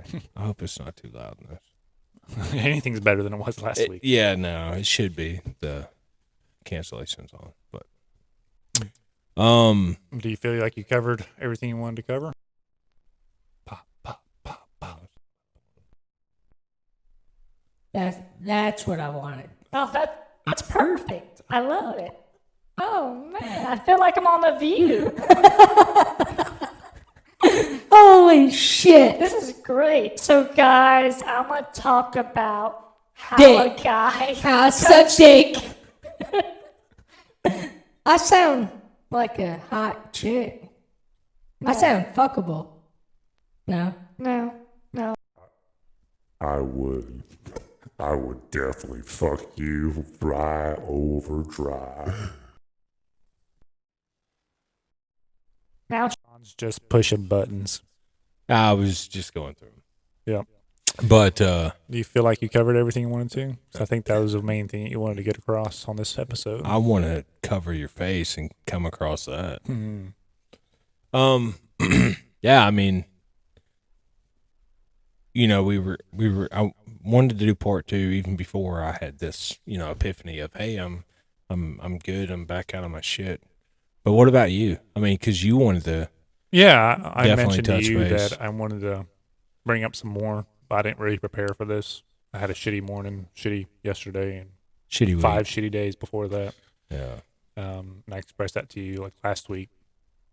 No, more or less this week. Yeah, the other day. It's just been crappy for me. I haven't felt my best, and it could be a number of things. But I'm gonna go get some tests done, get my sphincter checked Yeah, I'm right doing after that. this. Yeah. right after this. We'll upload that to our OnlyFans, Feet Shortly. finder. Yeah. and we'll start making some money with this podcast, and we can both quit our jobs. Hell yeah. I'm down. So, But we gotta dim the lights. we just turn them all off. That's dimmable. We do like night vision. You got any night vision goggles? Maybe. Okay. I can't talk about the equipment I have. I know your equipment. Um, You're lacking. lack thereof. So, But no, I'll probably no. I don't know. I say once I get to feeling better and get my head back on my shoulders 100%, I'll probably touch more on it because I can reflect back once again and overanalyze the shit out of myself. well, two things. I mean, one, I think you're hung up on this percentage of yourself. Because I'm a numbers guy. Yeah, I mean, I'm a numbers guy too, but hand me that plaque. In either one. Where? The gun, the Oh, fake I heard plastic black. shit. Yeah.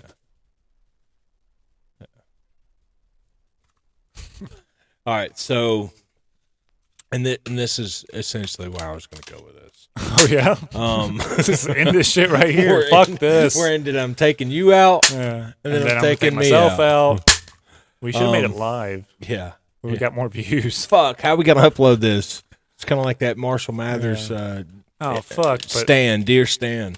it'll be all right. Machine Gun Kelly's next music video. Yeah, no doubt. So that's probably really fucking loudness.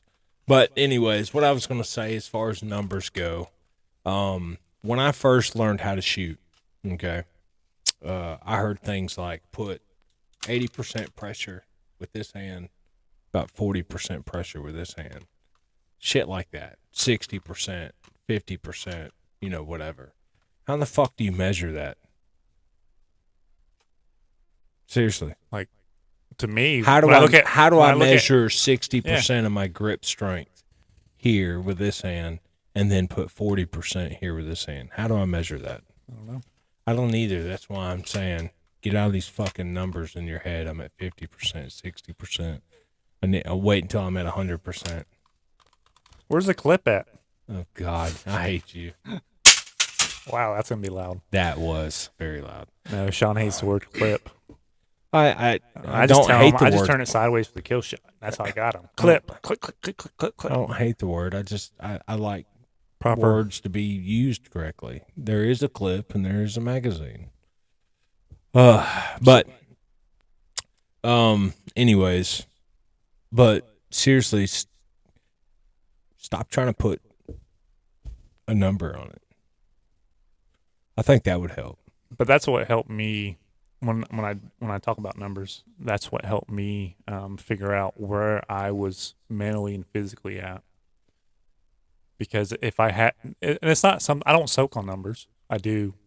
Let me take that back. I do soak on I was numbers. about to say. I was just But when I first realized I'm having mental issues or physical issues or whatever the case might be, performance I referred issues. it back to if I had to put a number on it when I'm, having mental thoughts. Right. If I had to put a number on it, what I was like prior to what I used to be to what Right. I am now, and I had to attach a number to it to self-explain it. Yeah, That's just something I reflect on. I got you. And it's done it even worse since I've openly said what those numbers are. Yeah. I reflect back on it. I'm like, okay, what am I doing today?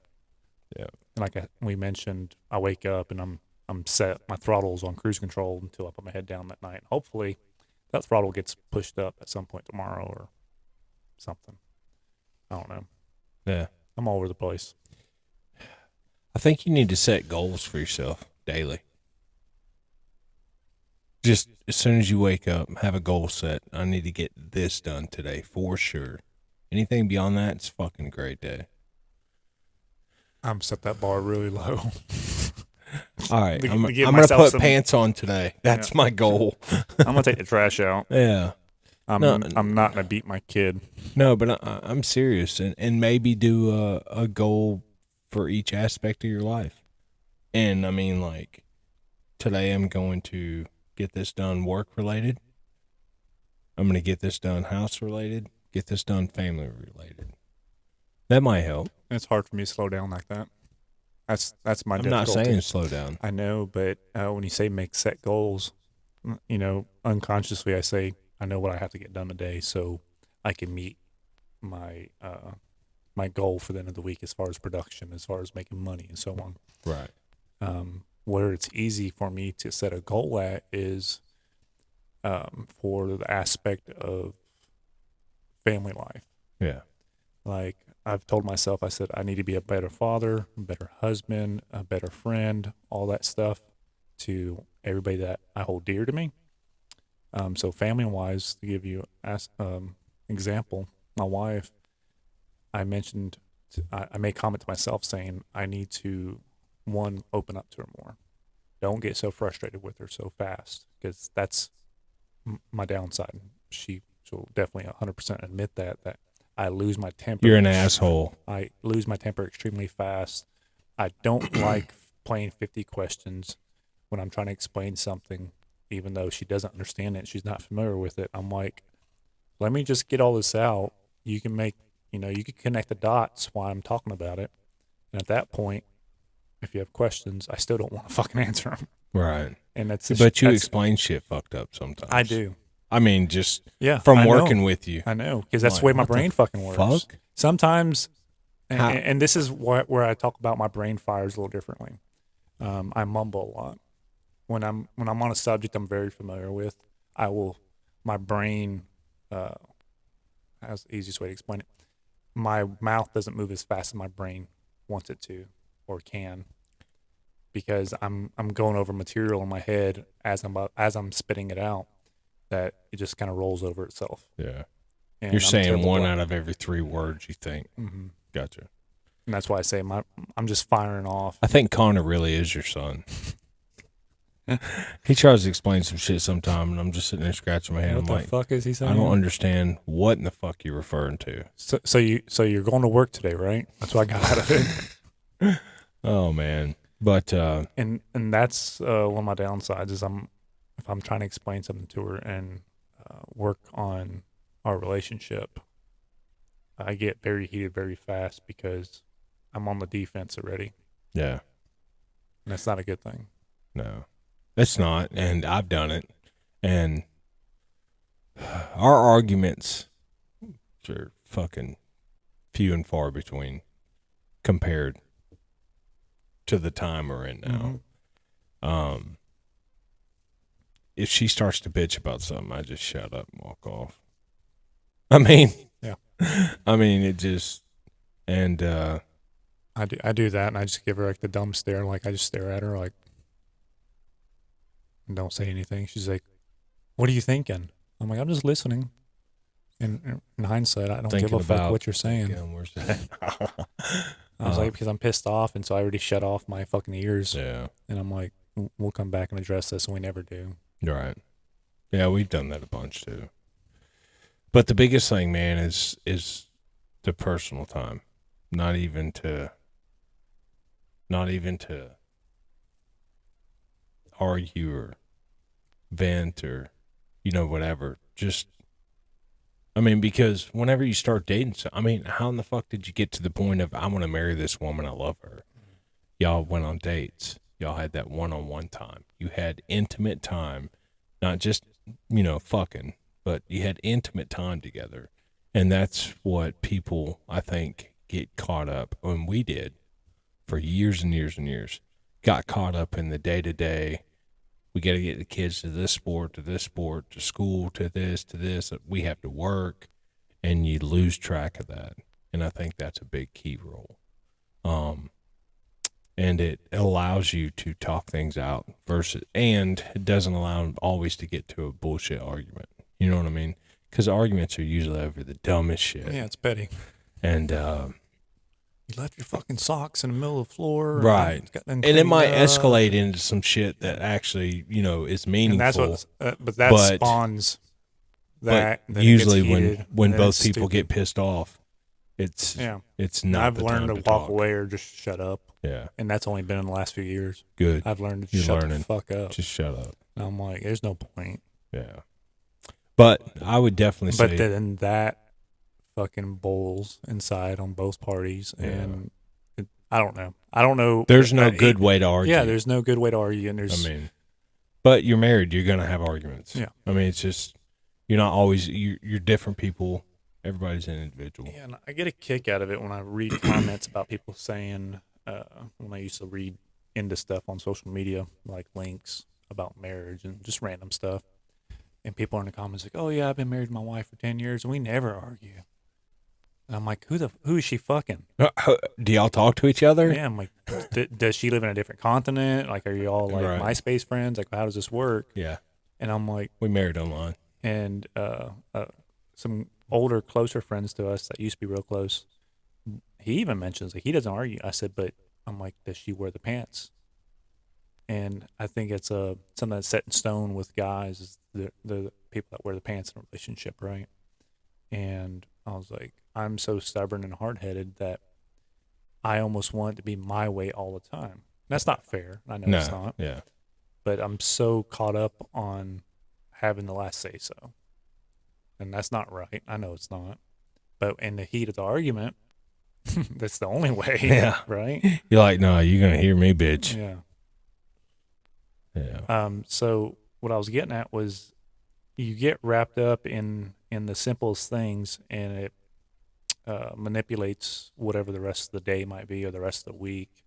And it turns into a small fire, campfire, and turns into a forest fire. And then it turns into a whole fucking state on fire. And then it blows up and it's like, how do you go back and try to repair little areas to put the fire out? It's like throwing fucking water bottles on a campfire Yeah. or a large fire. Well, I mean, obviously, again, I use the same stupid analogy. You can only take one bite at a time to eat the elephant, right? But if you do get to where the state or, whatever was on fire, you have to pick something, one thing. I mean, if y'all go to sit down to talk about, hey, we need to talk about that argument yesterday. Okay, we need to talk about it. And you're going to bring up every subject. Y'all are going to fucking argue again. I mean, it's just what's going to happen naturally. Not saying, I'm still pissed off about this and I'm coming guns blazing. Right. And that's where you step away and cool off. Right. But so if you're going to address it later, pick the most relevant fucking thing and address that. Y'all get over that. Everything's good. You're on the same page. We came to an agreement with something. If there's anything else left in that needs to be addressed, bring that shit up, later. Again later. Until everything's talked through that needed to be. Now, your socks on the floor, you're fucking lazy. That's the end of that. Yeah. There's a fucking hamper there for a reason or a basket or whatever, however you do your house. Obviously, that was just the straw that broke the camel's back, right? That's not something y'all need. Okay, honey, now we need to address the socks on the floor. Like, you can't yell at me and tell me I need to put them in the basket. Like, that's just that's not something you're gonna talk out. Yeah, but like you said, Like, that's a camel. you need to remind me I need to put them in the basket, not just throw them on the floor. Note up for me, so. Yeah, put a post-it note on the floor. Don't put socks here. Yeah. Every square inch of the bathroom. I mean, shit like that. Obviously, when you get into an argument, everything But it's doesn't usually need to be the petty talked back stuff out. that sets everything off. Right, yeah. And then it's heated. Yep. And you never address the actual issue The actual have. issues that were at hand, you can later, but you can. The It's most- hard for me to reflect back on that. It has to be like a day or two for Yeah. me to cool off because I soak on shit. yeah, That's another thing I have issues with is I'll sit back and soak and analyze it. And I'm trying not to. That's my goals. I'm physically, mentally trying not to let myself get there. yeah. And it's baby steps for me. I don't think this is going to be something I'm going to resolve overnight. I don't have that anticipation to set myself up for failure. Yeah. I like to, Yeah. obviously, just turn, Right. head over there, hit that switch, and I'm, happy-go-lucky like I was. Hey, look, it's James is back, and now we're going to talk about the circus coming to town, guys. And, Sparky the Spanky Clown's coming. Yeah, man, it's one of those things to where, it's kind of like an addict. First step is to acknowledge it.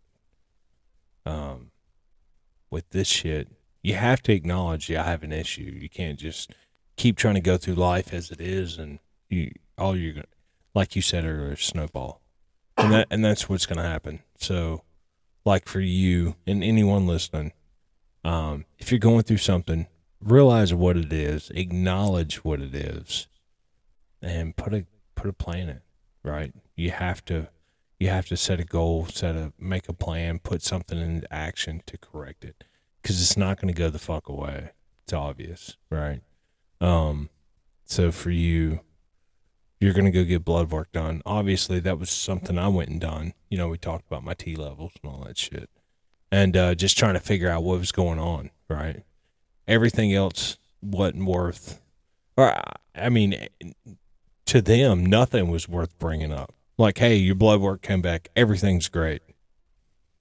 Okay. Well, the only thing I was concerned with was T levels. I wanted to know where that was. Blood pressure is usually always good. I don't give a shit about my cholesterol. Right. But I really don't. And if they're saying You're going everything's there good, for one thing right, then, in your head. right. So, but yeah, so that's a step, go and get blood work done and see where you're at. If they tell you, hey, everything's good, then chemically you're fine. You don't have an issue like that. It's just going to be day by day, man. And if it's a motivational thing, then there's steps to do that. Write something on your mirror in your bathroom. Listen to. Then I get bitched at for that too. Yeah, shut up. No, I know what you're saying. But listening to something like Cameron, whenever he left the house. I told him when he went in the military. I downloaded. It was a Joe Rogan little motivational speak. Yeah, it was like, be the hero of your own movie, and it was like a minute and a half long. And I recorded it, downloaded, saved it, whatever, and sent it to Cameron. Said every day you wake up, listen to that. Just every day. You're leaving the house. You're flying the coop. You're finally out of the nest. Listen to that every day when you wake up. That should fucking really get you in a right space every day you wake up. And I think that lasted 2 days. Yeah.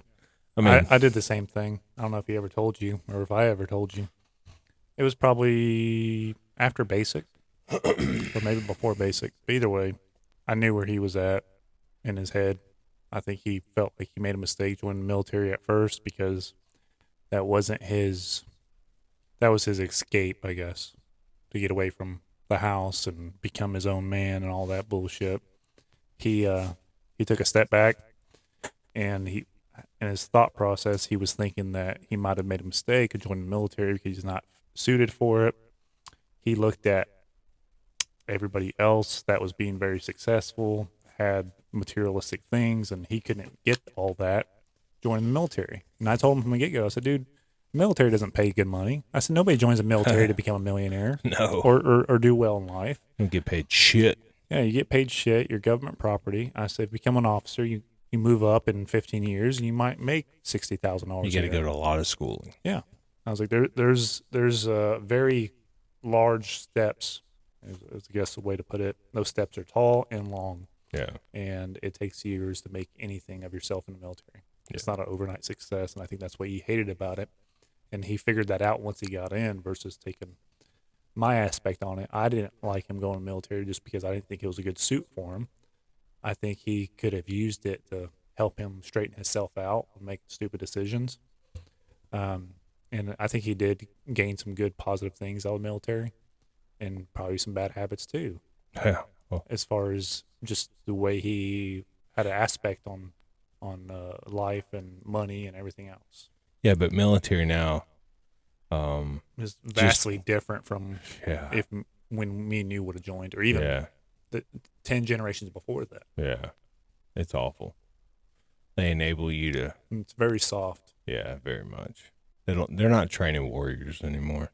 No, That's and for damn they sure. do in certain aspects, but the large majority are fucking people to go stand, push buttons, turn switches. No, Yeah. they broke it down to where you don't have to think for yourself. Right. That's the main thing. 100% you're just a body. Yeah. That's it. You're filling a position that they need filled, and that's it. And Yeah. You're getting paid pennies on a dollar. Yep. On what you could do with out in the civilian world. Sad, man. I wanted to touch base on something. Me and Misty let's change the subject for a minute. We were going over groceries because we do grocery pickup. 'Cause we're lazy Shit's bums. expensive. Yes. And so we're like we said, we tried to change our eating habits, eat healthier. She was ordering eggs. We usually order 36 pack. Yeah. Back when I used to go to the gym, I used to go through like 8 eggs a day. Yeah. Eggs were cheap source of protein, it's clean, all Yeah. that stuff. 36 pack, no, I'm sorry. 24 or 18 pack is like $12 right now. Holy shit. $12. And I'm like, wow. I'm like, hey, I said, when did we start grocery pickup? And this isn't a spin off to something else. I said, when did we start grocery pickup? Was it pre or post COVID? She's like, I think it was a little before. I said, okay. I said, can you go back and look at your orders and see what we paid, a year from now, 2 years from now, 3 years from now? Right. And she went back, and I want to say a year from yesterday, it was $6, roughly, For an 18 pack. something like that. That's fucking And then crazy. she went back another year, and I think it was like $1 or $2 less. And then she went back another year pre-COVID, because I think they implemented it in our location, and it was late 2019, I believe, and it was $3 Yeah. for like a 36 pack, I think it was. Yeah. And I'm like, that's almost 1,000% higher, if not more. And she's like, why is it so much more? And I'm like, well, it's everything else. It's a cost of fuel. I said what the price of fuel was 3 years ago, Right, to is transport over the double. shit. It's double. Yeah. So that's 50% markup just in transportation costs.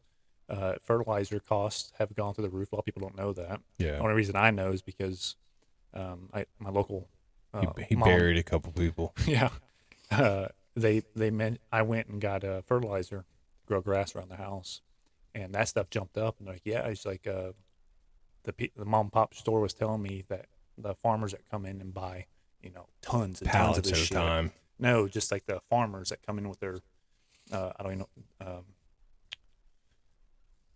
broadcast spreaders, the spreaders that spread the fertilizer on Right. large farm field acreage.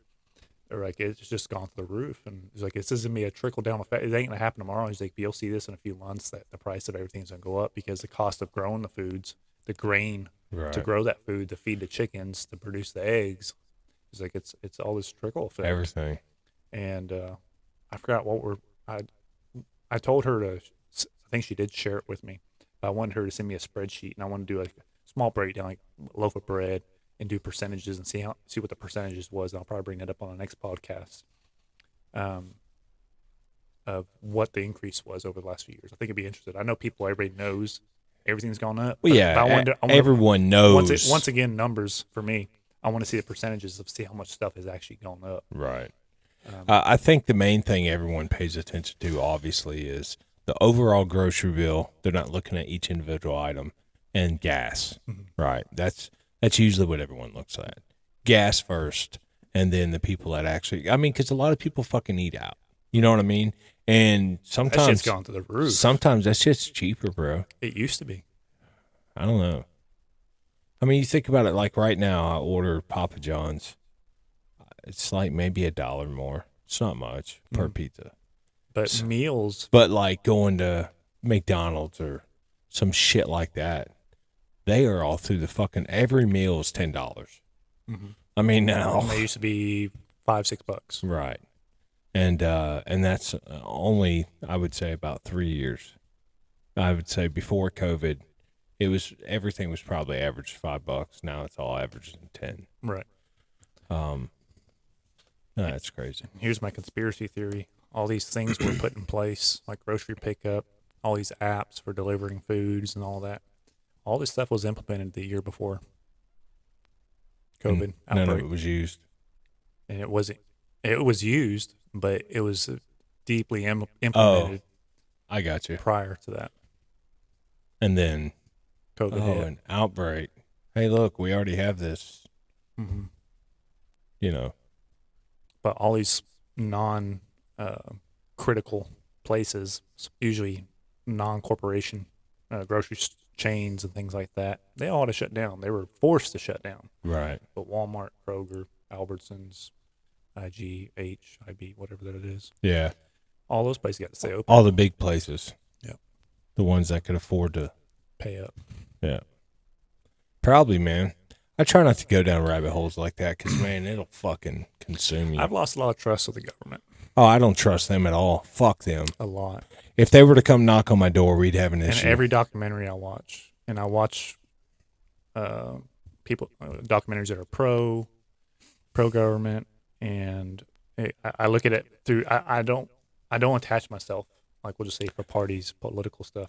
I don't think I'm a Republican or I'm a Libertarian or any of that shit because I don't agree with every aspect of that party. Right, yeah. I'm like, I think it's stupid that people say, "Oh, vote your party, vote this." I'm like, it's stupid. I was like, But what's my party? Yeah, I was like, I consider myself be an independent thinker because I'll pick and choose what parties or Yeah. what large group of people agree with certain things. Man, I would love to get in politics. Like on a physical aspect, Yeah. you physically. Like me be a senator or me be a, just a congressperson. Representative. Yeah, of a a district. representative of a district. I mean, I would love to be the president of the United States just for 4 years. I would be hated more than Trump ever was. Mm-hmm. I'd have so much backlash. Social media about me would be straight garbage. I don't give a fuck. This country would get back to right, at least for those 4 years. I mean, Yep. but here's a direct reflect of that. What came after him? complete fucking garbage. I mean, worse than we've ever seen before, Cause and effect, and man. so transparent. So it's like, I don't know. I just don't get it. And then here we are again. He's going to run 2024. Did he announce? Yeah. Biden did? Oh, no, not Oh. Biden. Trump. Yeah. Yeah. No, I don't think. Oh, I haven't heard about Biden yet. I don't give a fuck. I don't either. There's but no way. I don't think I there's just a... want to know what the percentage of the population is going to vote for him. Man, I don't think there's 'Cause any if it's way like someone's going to if it's vote like for a him. 40%, I'm like, did people not Like, pay attention the last couple of years. like nothing? Like, did they Like, just zone these out? Like, motherfuckers. oh, he did great. But I've seen so many people on social media like, hey, yes, I voted for Biden. Yes, I fucked up. We want Trump back. It's like, what? You know, I've seen so many posts like that. And it's like, we just want Trump back because shit was cheaper. It's like, cool. I don't give a fuck why you want him back. Get this retard out of the fucking White House.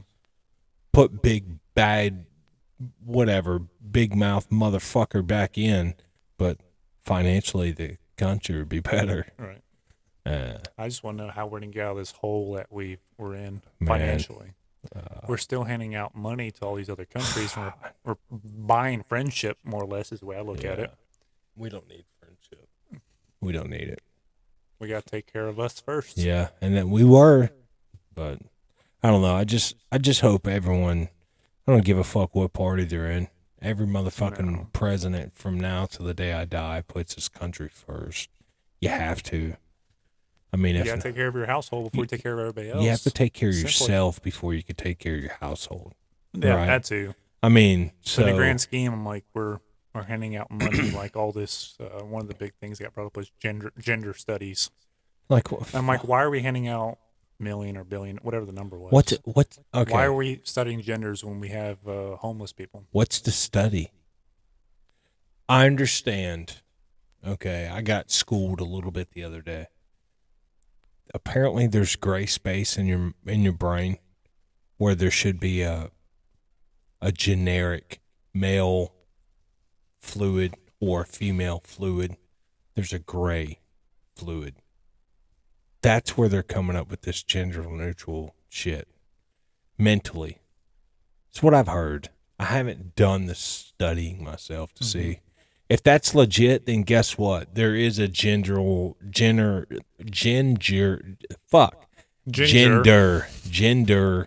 issue. Ginger studies of redheads. Gender studies. But there is a Soulless. gender study or a gender issue mentally. That goes back to mental issues. That's not, whatever.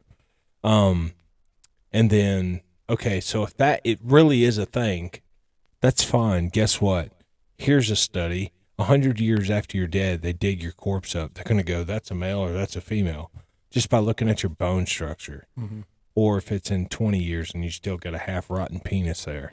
You know, the grub worms haven't devoured it yet. I mean, I don't get why this is such a thing.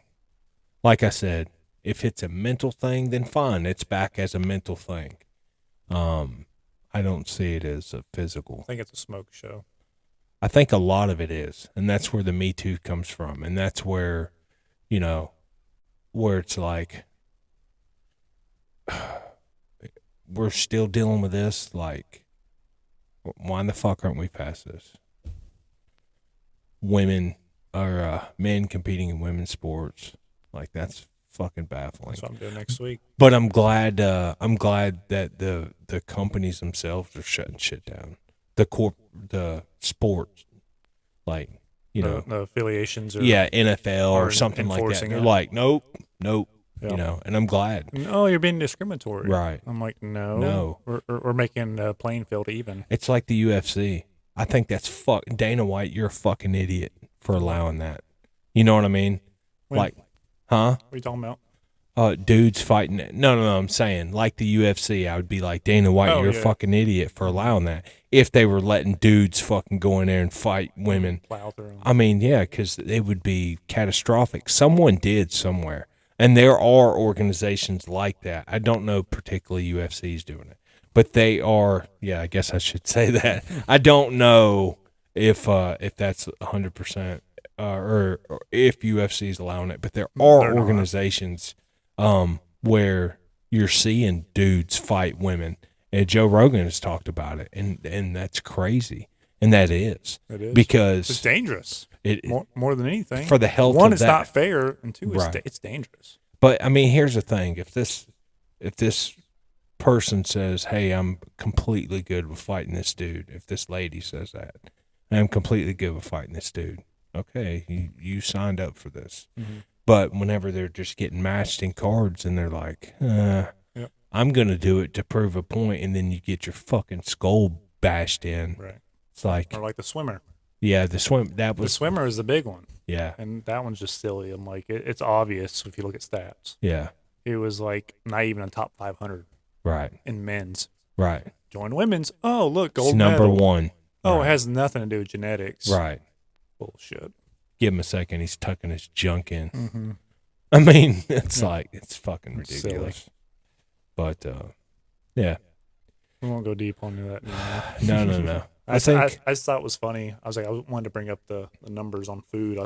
I'll do a breakdown. Yeah. I'll bring a small spreadsheet. next week, we'll Yeah. definitely dive into that some. I want to cover how much, just generic items have increased, and what the grand scheme cost you throughout the year to, Yeah.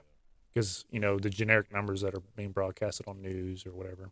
Oh, on average, it's costing a family it's- $500 a month. Yeah, they're so full And of I'm shit. like, no, it's probably costing more than that. Oh, yeah, for sure. Everybody's situation is different. Yep. If you're driving 2 hours to work every day, Yep.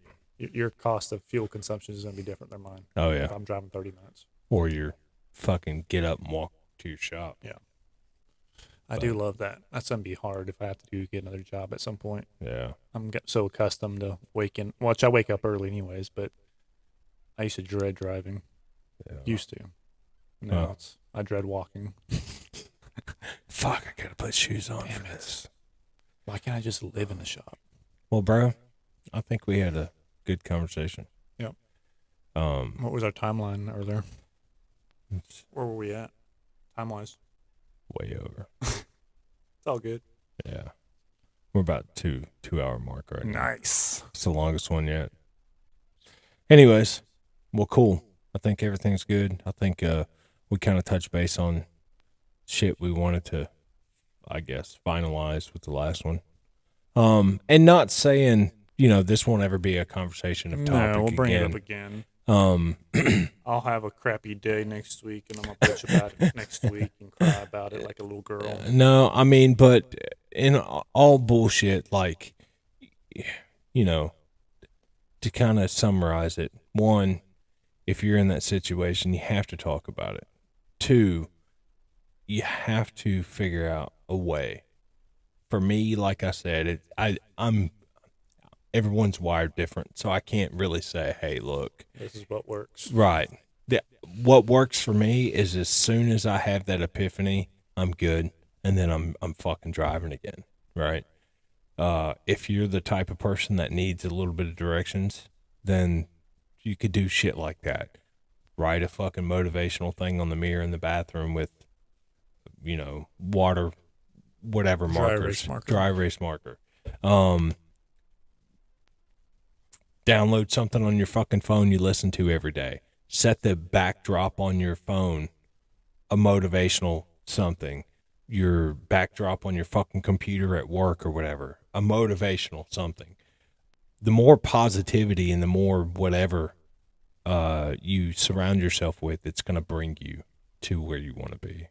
I've listened and watched a bunch of things with motivational quotes and terminology and little videos and sound bits. That shit helps people beyond belief.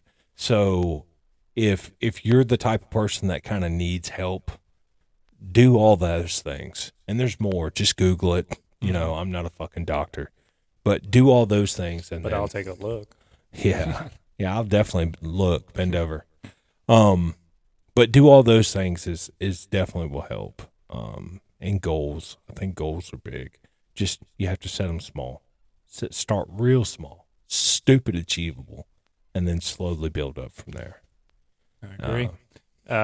What I was getting to earlier, and I won't drag this out too much longer. When you were sending motivational stuff to Cameron, Yeah. well, I think I went off, Yeah. fucking left turn somewhere. Skirt. I was sending him stuff also, and I think it was after basic, and it's two of them that I really enjoy. I've listened to multiple times, and I started listening to this week again. Yeah. I didn't find the exact ones, but there's one with Matthew McConaughey. He's doing a college acceptance speech for graduates. There's one with Denzel. Denzel Washington. Mhm. And those two hit really hard because I think they cover so much and they open up a lot of questions that you can answer yourself. They ask questions to make you, more or less think. And those are the ones I shared with Cameron. I told him, I said, dude, listen to these. I said, it'll give you some perspective more than anything. And two, it kind of gives you, to me, when I listened to them and I started sharing them, I was like, it brings a little light at the end of the tunnel. I wasn't in a bad space when I was sharing them at that time. Yeah. But I reflected back after listening to the podcast, last episode. I said, maybe I should give myself my own dose of my own shit. Yeah. And That'd be good. And I couldn't find the exact ones I wanted to listen to, refresh on. So, but there's people too you can listen. There Like is. I'm kind of ghetto, right? So, Eric Thomas, great motivational speaker. He's got tons of free shit on YouTube, on Pandora. I've got an Eric Thomas radio. Also CT Fletcher, weightlifter. Yep. He's for real. Yeah, he is. He's a bad bitch. But dude, he's got some motivational shit, man. That'll really fuck yeah. And I'm just gonna, really pump you up. Yeah. So, if I could give you any advice for two people to listen to, Eric Thomas, CT Fletcher. Yeah, CT Fletcher. I've listened to him. Yeah. I've watched most of his workout stuff. Push that weight, bitch. Yeah. I'm gonna raise no pussy. Yeah, that motherfucker's raw too. Mm-hmm. I love it. He's funny though. He's a beast though, dude. God, He is still a fucking monster. Yeah. Back in his day, like his prime, he was a man. monster. And he was big, Right. but he wasn't like bus size big. He's just a Right. big dude, and he's just a monster. But it's all mind over matter kind of thing, and that's why I keep telling myself, I'm Yeah. like, this is just a mind thing. I'm like, yes, it could be a physical, chemical, whatever you want to call But it. if it's not, then it's just 100%. Right. And I'm like, it's a mind over matter. I said, let me get myself out of my own head. Maybe that's what it is. Maybe you've got too much gray space up there, and you're really a female. Maybe. That might I be. did it. like playing Barbies when I was a kid. So this is gonna be me coming out right on this podcast. And this is my touchy side. All right, James. It's enough of that shit. Sorry. So Um. that's my inner self speaking there. Yeah. Just making fun of shit. Anyways, let's bro. wrap it up. Yeah, we're gonna kill Dragging it. this out. I think we had a good one. Another good one. Comments, please. Shit's plugged in. Yeah, It is y'all have any plugged in. comments? Yeah, put in Uh, comments. We want to hear, even if you say, fucking, I know what you're going through. I've gone through it. And I'll actually put a link to the email address Yep. on there. So And if you feel compelled, you want to definitely hit one of us up. Yeah, I love to hear someone else's story and what their progress was to get through this. Yeah, I mean, Because what I did- have Sean's story. Sean has a portion of my story. I'm still working through it. And obviously everybody's going through battles on a regular basis. His severe side of things was back in the future, or I'm sorry, Back in the day. past. Back in the Yeah. past. Mine's more or less current now. But I love to hear someone else's story and what helped them get through their issue. Yeah. I think I would, and if you'd want me to read it on air, or Sean read it on air, since he's a better speaker than I am, we would do that, because I think the more information we get out, especially in this this generation that is all about expressing ourselves, I think it would definitely help out, because the platform that we have, we don't really have a giant platform by any means, but I think it'll naturally grow over time. I think we have 4 subscribers. Yay. I think it would help, and I think getting the word out can, if you just fucking help me, I would Yeah. be extremely what's the word I'm looking for? Grateful. I'd be extremely grateful, and even if you helped one more other person, think Yeah. about you helping someone else. the input that would have. No doubt. Cool. I'm So- done talking. Yeah, I'll put the email address on YouTube and on the information for this podcast. So on every platform, it should have it on there, and we're gonna call it. I had another good one. I think everything went good. We're plugged in. We 4 can- hours later, I we see. can- I'm we gonna take a can see picture. it. And all right, brother, it was good, man. Yeah. Thank y'all. And if you could bear to listen to the last episode Before do so. this one, Before this one, do definitely so. do so. Obviously, they'll be catching this at the end of the podcast. Yeah. But so this was podcast number 5. If you haven't heard 5, catch up, bitches. Bye.